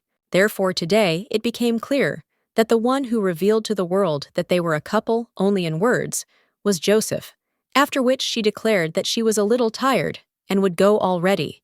The young man called out to her and said that he had never signed the contract she had given him, but at that moment our heroine still did not understand what these words that the guy said to her meant. Eveline then burst onto the balcony, exclaiming how he could not have come up to her to say hello. What will everyone think of her? No one has forgotten that she was the only one who was next to Carlo when he was dying. Suddenly, the young man saw the necklace on her neck and asked where she got it. The girl replied that he had prepared it for her. Hadn't he? She thought that he had bought it for her, hadn't she? The guy replied that it had an owner. This necklace was not intended for the saint. Eveline exclaimed, I mean, is it really for Rita? Doesn't it seem to him that his affection for her is great? He himself saw how she stood here with her lover. The young man hissed at her to shut her mouth immediately. Joseph does not want to offend the saint, because as she said, the girl helped Carlo when he suffered, but let him give the necklace. So now the archduke stood and was angry with himself because he had truly understood everything wrong. After some time, the guy exclaimed whether she saw it. The girl answered that, yes, she saw how he walked with 2 legs. Carlo exclaimed that he had finally started walking, that he had finally recovered. Rita noted to herself that this was great. He had achieved success in what he had been struggling with for so long. He must be very happy. Should I tell Joseph about this? A month has passed since then, and she has been avoiding him all this time. His thoughts were interrupted by the voice of a young man, who asked if this meant that he could now take up the sword again. The Cardinale replied that yes, he could now claim the throne again, but he should remember that only he could stop George's tyranny. The boy replied that he knew he had to return to the palace as soon as possible to prove to the nobles that he was alive and well. These are the same people who nominated George as the next emperor. He had an advantage because Carlo had problems with his legs. As soon as the girl thought that she was very glad that he had found motivation, the young man thanked her and added that it was all thanks to her. After a while, Joseph looked in on her and said that he had come to thank her, although he understood that his wife did not particularly want to see him. Our heroine noted to herself that as she thought the guy noticed that she was avoiding him, but nothing could be done. Every time she sees the young man's face, she cannot help but notice his beauty. After which, she realized that she needed to stop staring at him, but the guy decided that she was avoiding him again. Then, he stated that she was still angry with him. He apologized for his hasty remarks about the relationship between his wife and Sir Oscar. Rita replied that nothing, everything was fine. It was imprudent of her to take someone from the order with her. She noted to herself that all this time she was worried about one thing, finding a way to leave here as soon as possible. After which she said that she would soon leave the monastery, so she needed to do a lot.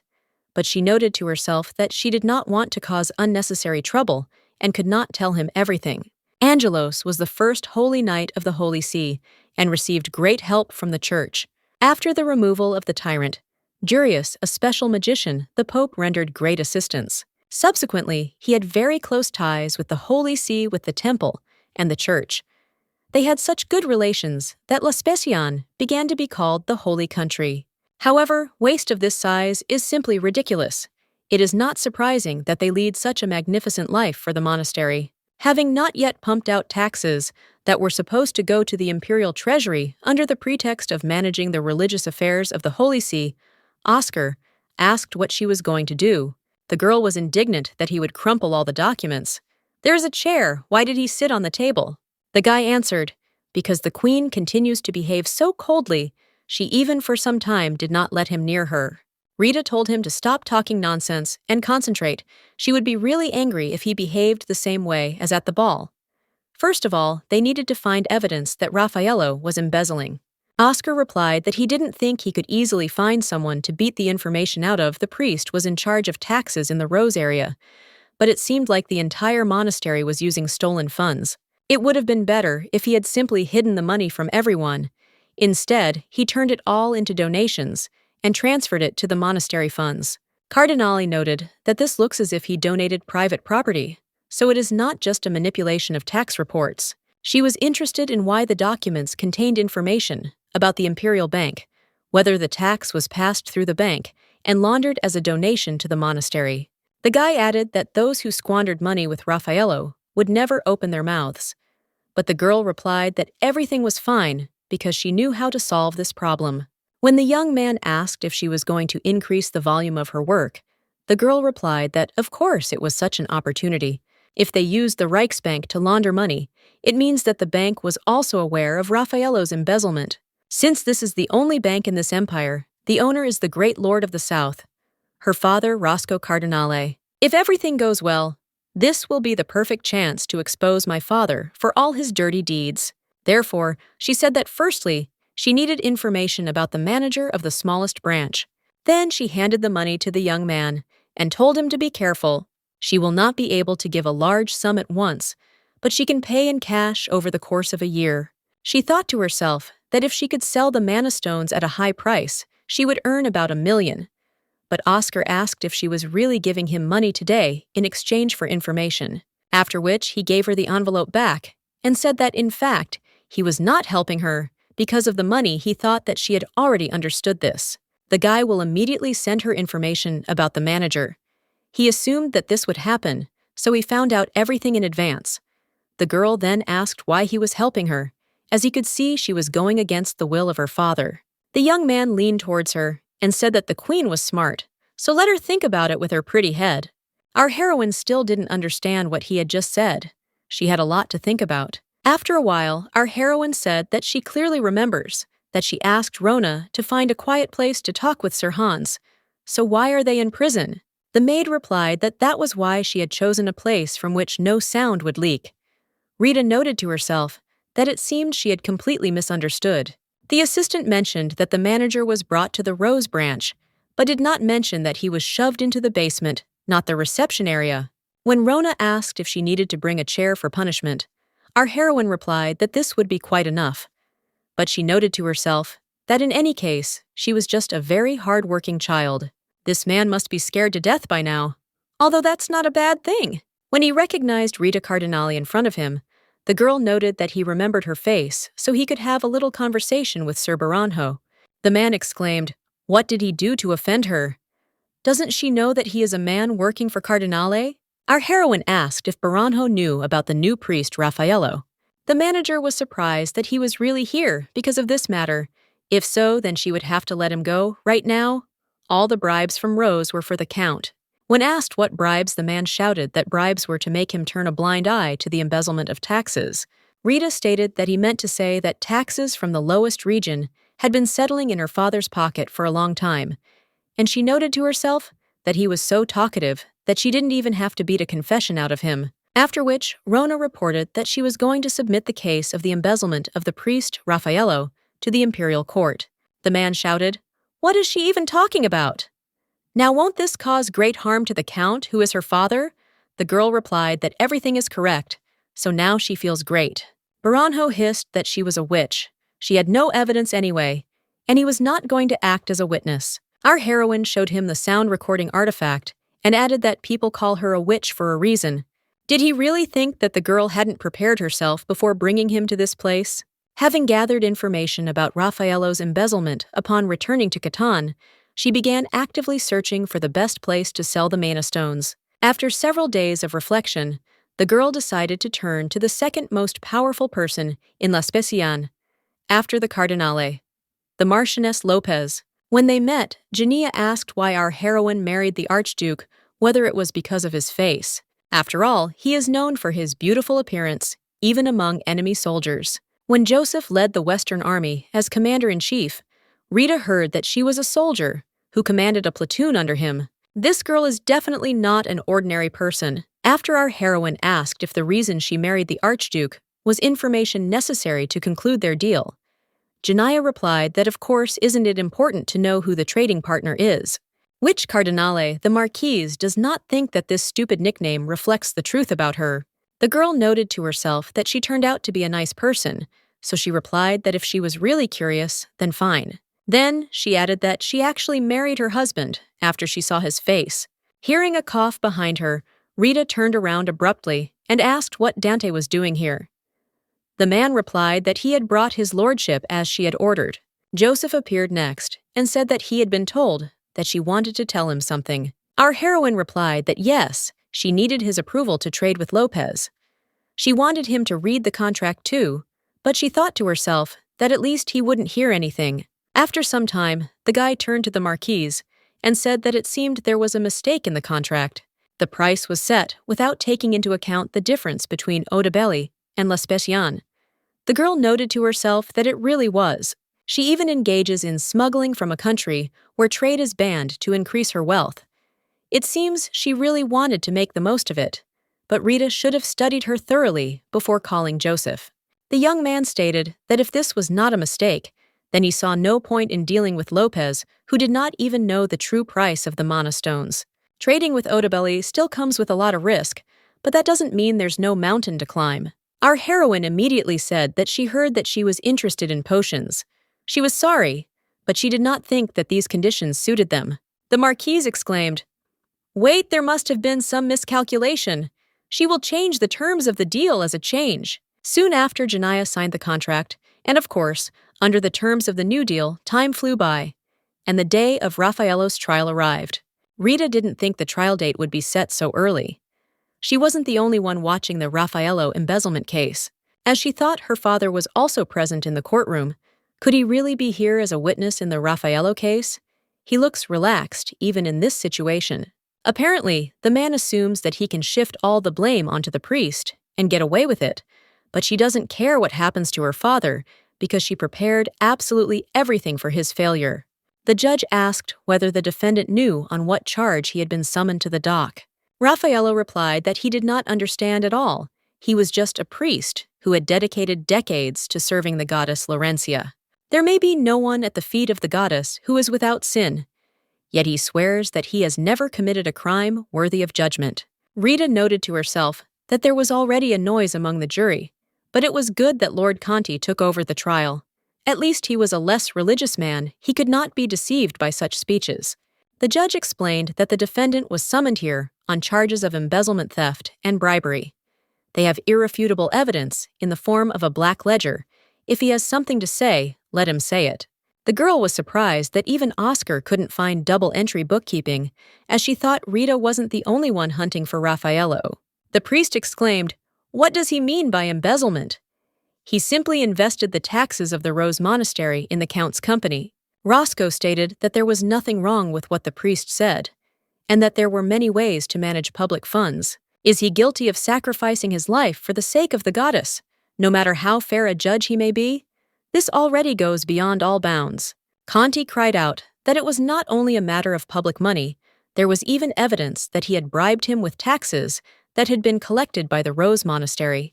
Hans, the manager of the local branch, has already told them everything. Count Roscoe Cardinale also cannot avoid accusations.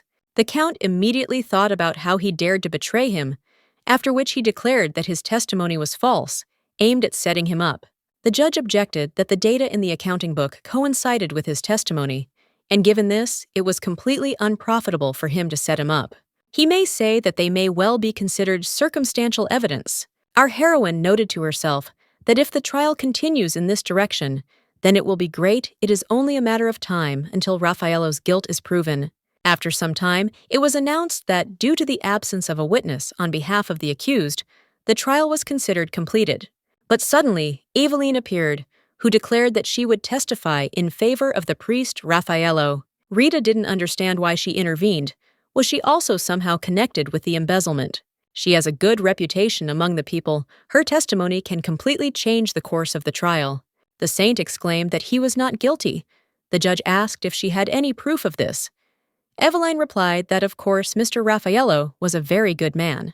When the judge replied that this could not be a reason, as evidence, the girl was indignant that he really doubted her faith.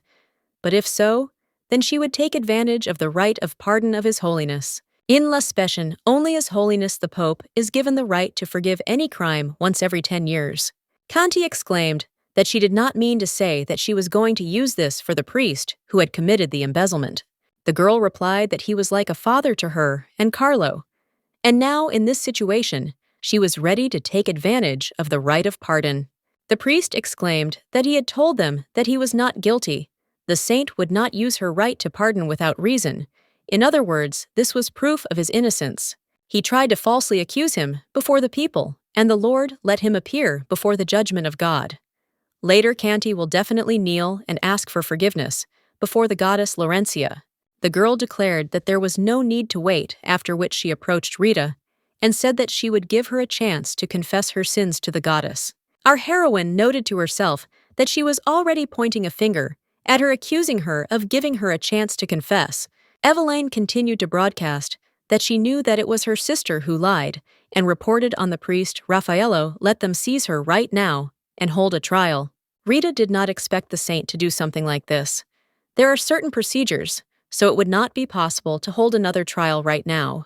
Therefore, one cannot simply stand still, since one cannot allow such a far-fetched trial to continue. Suddenly, Joseph appeared in front of her, who immediately pulled out his sword, and a cry came from somewhere that it was forbidden to draw weapons in the hall here. The guy said that if they wanted his wife to appear in court, they should take the appropriate measures, and only later summon her. After which, he turned to Cardinale and said that he would take her out of here. But the left girl did not understand where he came from. She noted to herself that she didn't even tell him the court date, because she was afraid that he might side with Eveline if he found out about this situation. The guy added that he doesn't want his wife to stand trial alone. He simply won't allow that to happen. The girl replied that first of all, she is the chairperson of the court, so please let her put away the weapon. Also, let Lord Conti not forget that the trial is not yet over, so let everyone take their seats. The man stated that the priest was accused of another crime that had not been disclosed, and in this case, the saint would not be able to exercise the right to pardon. Namely, that Raffaello had deliberately aggravated the illness of Prince Carlo. He is the one who brought down the wrath of heaven by locking the prince in a small room and causing him to suffer from mental illness. The priest tried to argue that this was a lie. The young man's legs are not healed by holy water. He was disabled to begin with. Our heroine noted to herself that in the end, even the emperor would hate him. The imperial family carefully concealed Carlo's defect. How could he just say it in front of everyone? Canty clarified whether this indicates that the prince was disabled. The man already realized that he had said too much. There was no turning back, so he answered yes. The judge stated that if it were then found that the prince's illness was curable, it would be an admission of his crimes, since he had not done everything possible to treat a member of the imperial family. Suddenly, a young man appeared, walking calmly on foot, and everyone was immediately ordered to show their respect. Carlo said that they had not seen Conti for a long time. He is the heir to the throne of the empire and the son of the emperor, so will he allow him to act as a witness? The judge replied that of course the criminal was related to the prince, so let him do as he pleased. The boy turned to Raffaello and said that he had assured him that the boy would never walk on his own 2 feet, and until the goddess Laurentia performed a miracle, he would never again go out onto the battlefield. Does he even understand what this meant for him? The heir to the throne of Vespasian. It meant that he had to renounce his rights to the throne. The priest exclaimed that it was obvious that the disease was incurable. The young man asked if he could not now see with his own eyes that he was standing on his own 2 feet. Only 2 months had passed since the boy had refused his treatment. Carlo will testify the priest told him that he has an injury to his legs, which is the result of an inherent sin. All this time, he deceived him saying that it was a curse. After saying that sunlight was bad for him, the guy was locked in his bedroom and became like a prisoner. The judge exclaimed that it was simply terrible, for heaven's sake. How could they have so cruelly outraged the prince? Everyone around started shouting, "What were the Knights of the Holy See doing? Let them immediately put the priest in prison." The man shouted for the saint to help him somehow, but she did not respond. At this time, she approached Carlo and noted that he had really gotten better. Her prayers must have reached the goddess because she prayed every day for his legs to get better. Soon she thinks that there was a misunderstanding regarding the priest Raffaello. The guy stated that he had already trusted her once during the years that they had spent together, and now she was not the one he wanted to say hello to. After which, he headed towards his brother and Lady Cardinale, who did not understand why he was coming here. Then he kissed her hand and thanked his daughter-in-law for everything, because he was cured only thanks to her. The girl noted to herself that he called her daughter-in-law. It couldn't be that he didn't understand what it meant to call her that in a public place, after which she muttered that Carlo had arrived just in time. The young man replied that he was very glad that he had been able to help his daughter-in-law. Rita noted that just look at him, and just recently, Joseph did not want to acknowledge her as his wife. So the trial ended, not to mention the priest. It was discovered that the father is a man who commits embezzlement. Of course, he is a great aristocrat and head of the sacred council, so he cannot be imprisoned immediately. It must have been a mistake on the part of the royalists not to take advantage of this opportunity.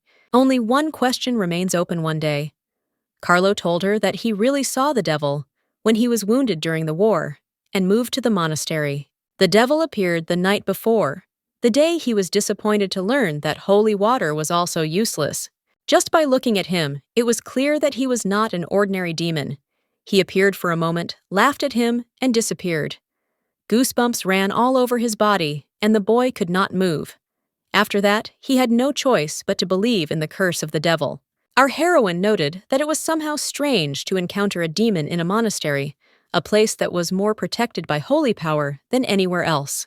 We need to ask Joseph and Carlo about this again when they return. Suddenly, she received a blow from behind from her father, who shouted, "How dare she stab him in the back?" Rita noted to herself that despite the fact that she had returned 7 years ago, this man had not changed at all. Roscoe continued to yell how she could go over to the side of Archduke Catan. It turns out that she decided to be on the side of his enemies. The girl asked him to calm down and said that it was a pity that he thought she had betrayed him. Our heroine pretended to cure Carlo, all for the sake of her father and Prince George. Even if his legs are a little better now, he will soon become a cripple again. But she noted to herself that naturally this will not happen. The man exclaimed how he could believe her words. The girl answered the question, with a question how she could hand over her father and George. But if he does not believe her, then all the Cardinal inheritance that she inherited, and all the Caton fortune she will give to her father. She noted to herself that the Cardinal inheritance and the Catan property that she currently possessed, compared to her future wealth, were like dirt under her fingernails. When the man remarked that she seemed to have finally accepted her place, Rita could not believe that he was softening without even realizing it. After which, he added that he should not forget with what kindness he had raised her, an illegitimate child, as a daughter of the Cardinale family. Rita noted to herself that she had never felt like this, because no one recognized her as part of their dynasty. Then she replied that she knew she was indebted to her father, so there was no need to worry too much. She would repay him for everything. After some time, they together with the maid arrived in the very village where Bruno lives. After fully entering the market, the person she found through the marquee turned out to be the one who created the Neuronia potion, and she was a genius alchemist. Most likely this girl has not yet signed a contract with the Cardinal family. At the meeting, Bruno stated that she repeats once again that she does not intend to sign a contract with Cardinale. Our heroine noted to herself that this was funny to hear, considering that she had already signed a contract with them in the past, after which she asked Rona to wait outside for a bit. I thought to myself that I wonder why she agreed to work with Cardinale in her past life. What made her put her seal on the contract? Then she said that apparently there was a misunderstanding. She had no relation to this family. The alchemist was surprised that she was the Count's daughter. Rita explained that she came because she wanted to offer her a partnership. She was going to start a pharmaceutical brand and would like to hire her as her research assistant. The girl clarified whether she wanted to say that Bruno would be able to continue his research. Our heroine answered that yes, and of course she needs to transfer all her materials to her. The main thing for her is to have a finished product, because the ultimate goal is to realize and monopolize the market. She will give her all the income they get from the potion as a down payment, whatever she says about it. When the girl exclaimed whether she meant the Neuronia potion, Rita noted that, after all, she was the one who created it, so the price should be appropriate, but she was so happy about it that she felt somehow ashamed. The alchemist asked if this was the potion that was advertised in Madame de la Crue's brochure. Rita knew that it was the most popular newsletter in the capital, and it seemed to be a magazine with a lot of influence. The researcher gently asked why she was doing all this for her. Our heroine replied that she understood her work and the contribution made to this research, and noted to herself that Bruno was literally the genius of the century. The formulas and artifacts she developed and the potion's effectiveness were limitless. But the Bruno she knew in her past life was completely different perhaps, because she had fallen for her father's tricks and worked like a slave. But this time our heroine will not allow this to happen, so she said that she needs the girl. After some time, the alchemist approached her and said that she was ready to give her answer. She decided to trust the madam. Cardinal replied that she could call her Rita, after which she asked if she by any chance knew anything about time regression.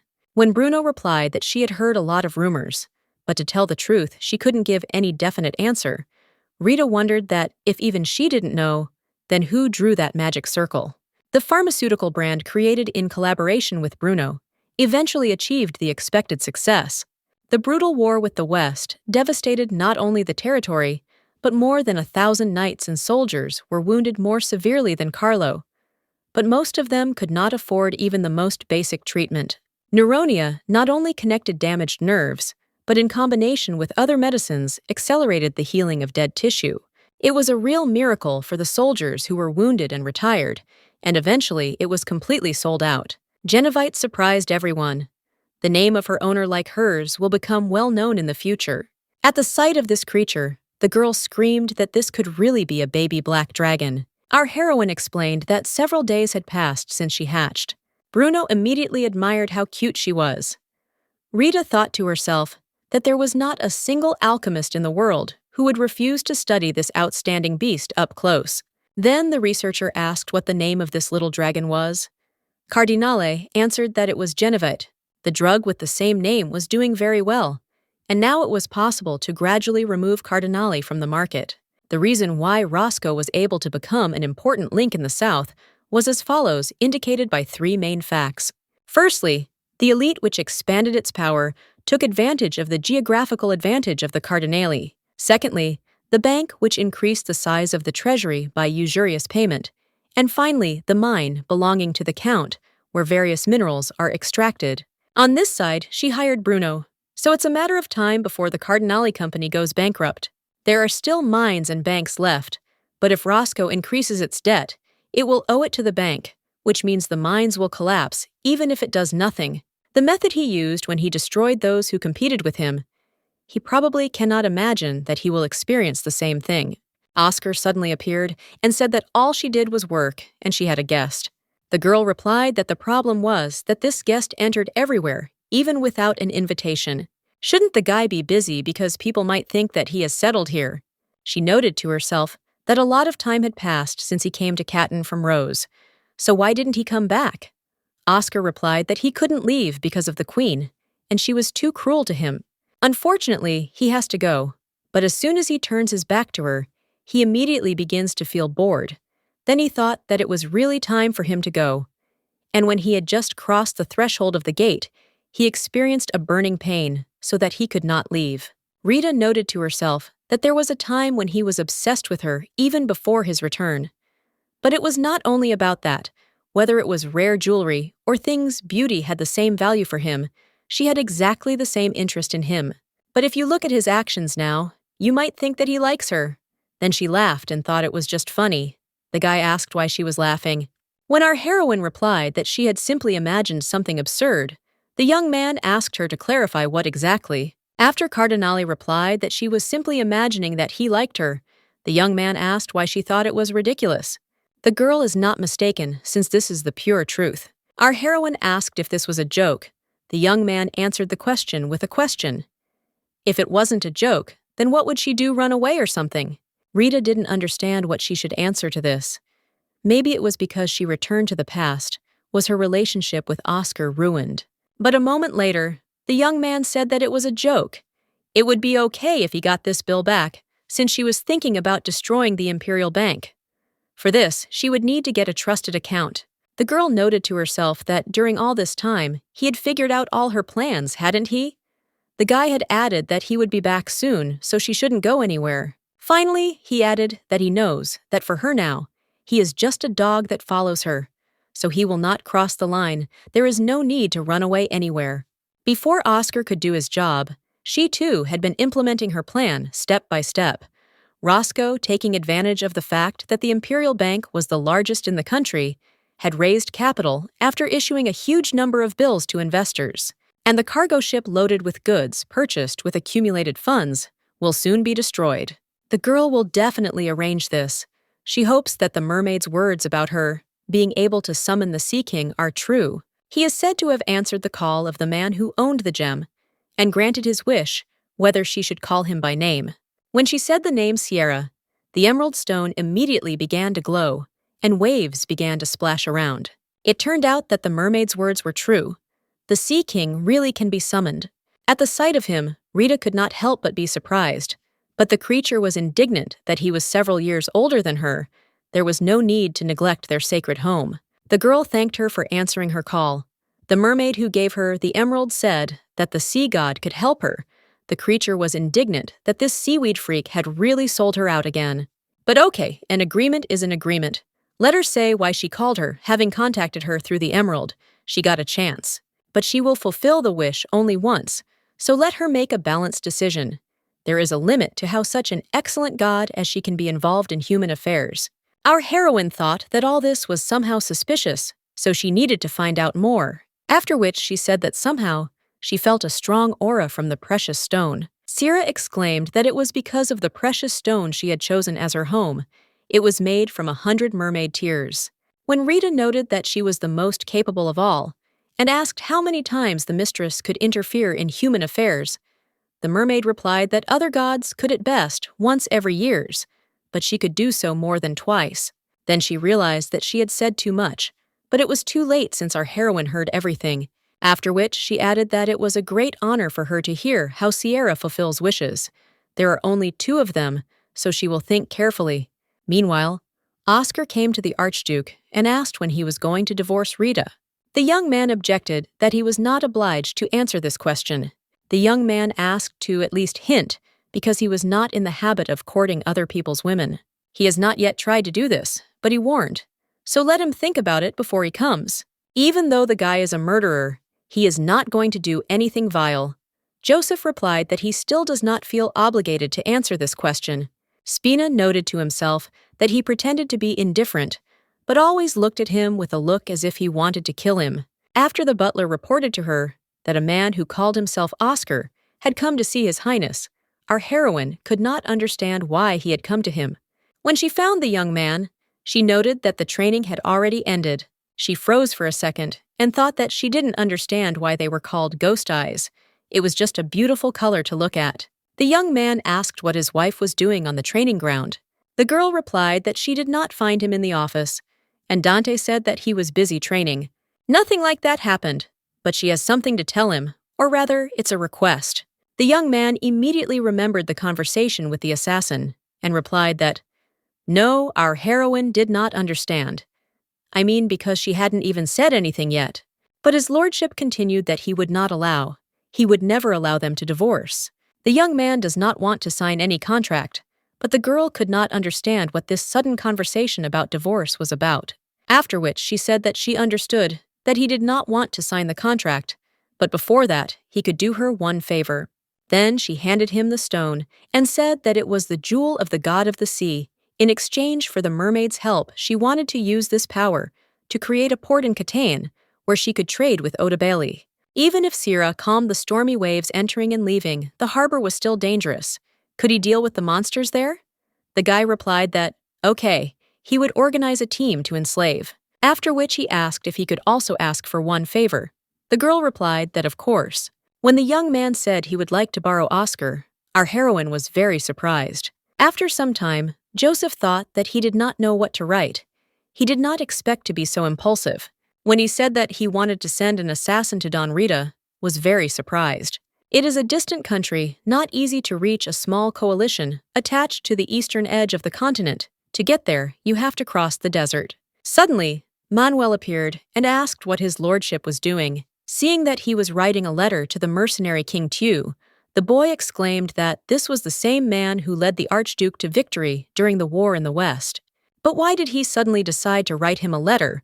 Looking at what Joseph wrote, it seems that there is absolutely nothing to say. It seems that they have not communicated with him since the war ended. Then, exclaiming that he was really going to send Oscar there, the young man noted to himself that apparently Dante told him that Spina was here. The guy continued that the thing is that he doesn't understand the gentleman's motives. When he was in love with Bonnie, he did everything to separate her from Daniel, so he understands his feelings. The young man objected that he was not doing this out of personal feelings. It just takes time to determine if he really deserves it to be near his wife. The young man objected that Madame is not a child. He doesn't even realize how popular she's been in Catan lately, and even if Oscar really is a dangerous man, if his wife says everything is okay, then what? He has no new choice but to respect the will of Madame. He should listen to the wishes of his wife. Joseph noted to himself that she had agreed to the marriage in the first place in order to escape from the Cardinal family. The Archduke should not be so greedy towards his wife, even though he knows this something inside him is twisting. Suddenly, our heroine was informed that Prince George had come to see her and wanted to meet her. The girl asked me to tell him to wait a little, as she still had work to sort out. The money invested in the Cardinale was returned back, and all the expensive things that were on the ship sank. The bankruptcy of the Imperial Bank is only a matter of time. Then she asked if she could purchase the products produced by Cardinale under the name Anadante, clarified under the name of his wife or something. The girl replied that yes, if he helps her, she will definitely reward him. but she noted to herself that she knows that she is asking too much. But she does not want anyone to know that Katten is thirsty for the Cardinale's property. She needs a person whose name is unknown to people from the outside. Suddenly, the butler asked her what she would do if they simply ran away with all their belongings. Our heroine smiled and replied that she didn't think she should worry about it. Dante and his wife were the ones who protected Joseph until the fall of Catan, so if she can't trust them, then who can she trust? Therefore, when she added that she should trust him, the butler replied that he did not even know how to repay her for her trust. Rita replied that now that she had finished her work, he could first take her to the guest who had come to see her. When George saw our heroine, he exclaimed her name and for some reason fell off the sofa. The girl asked if he was feeling unwell. The guy screamed that it was all her fault. Why didn't she tell him that the medicine she gave him had such serious side effects? Now it's difficult for him to even go outside. Rita objected that she warned him that there could be side effects. It seems the prince has been abusing the potion a bit too much, hasn't he? The young man exclaimed that he could do nothing. He had no time, because he did not know that Carlo's legs would heal. There are rumors that it was she who cured his legs. Our heroine replied that this is true, but she thinks that he did not hear about it from his father. The effect is only temporary, so soon they will not function again. George hissed that, however this was the first time she had done anything without consulting him, he was afraid that she would come to Carlo's aid and not his. Let Rita not do this, because he said that he would make her empress. The girl objected that hadn't he promised the same thing to Sabrine?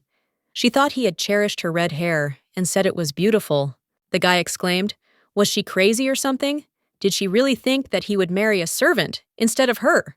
Rita is the only one for him. He was just a little angry then. When asked if this meant that he was not in love with her, the young man shouted that of course no. Why would he love this worthless woman who was ready to give herself to anyone? Hearing heavy breathing behind him, George turned around and saw an enraged Sabrina. The girl asked again what he had just said, whether she had heard everything correctly. How could he even say such a thing when she was so desperately waiting for him, so she still had to serve the Katten family, despite being looked down upon? The young man knelt down in front of Rita and said that everything he had just said was true. He loved only her, and not the maid. The maid noted to herself that he didn't care at all about her feelings, so she simply turned around and started to leave. Cardinale noted to herself that it was good that she had specifically told Sabrine to serve her. Now she understood her place. Then she looked at George and noted that, seeing how he behaved in front of the maid, she should have realized that the Cardinale were in danger. If their financial resources dry up, she will also have problems. She thinks that they are clinging to her because Rita began to make a fortune in the alchemical business. After which she said how what she was throwing away could belong to her. The guy did not understand and asked again what she meant. Our heroine repeated how she could get rid of the prince, who was never hers, but she would not betray him. George came to ask her, but she is a ship that has already sailed. That left port long ago. A ship that was broken into pieces in the ocean. Mire Castle, which promotes new skin growth. Pneumagold, which promotes bone growth. And Nurinov, which regenerates damaged nerves, is a 3-bottle set. The prince's recovery had had its effect, but she never thought that he would ask for a sparring match with the captain of the royal guard as soon as he returned to the imperial palace.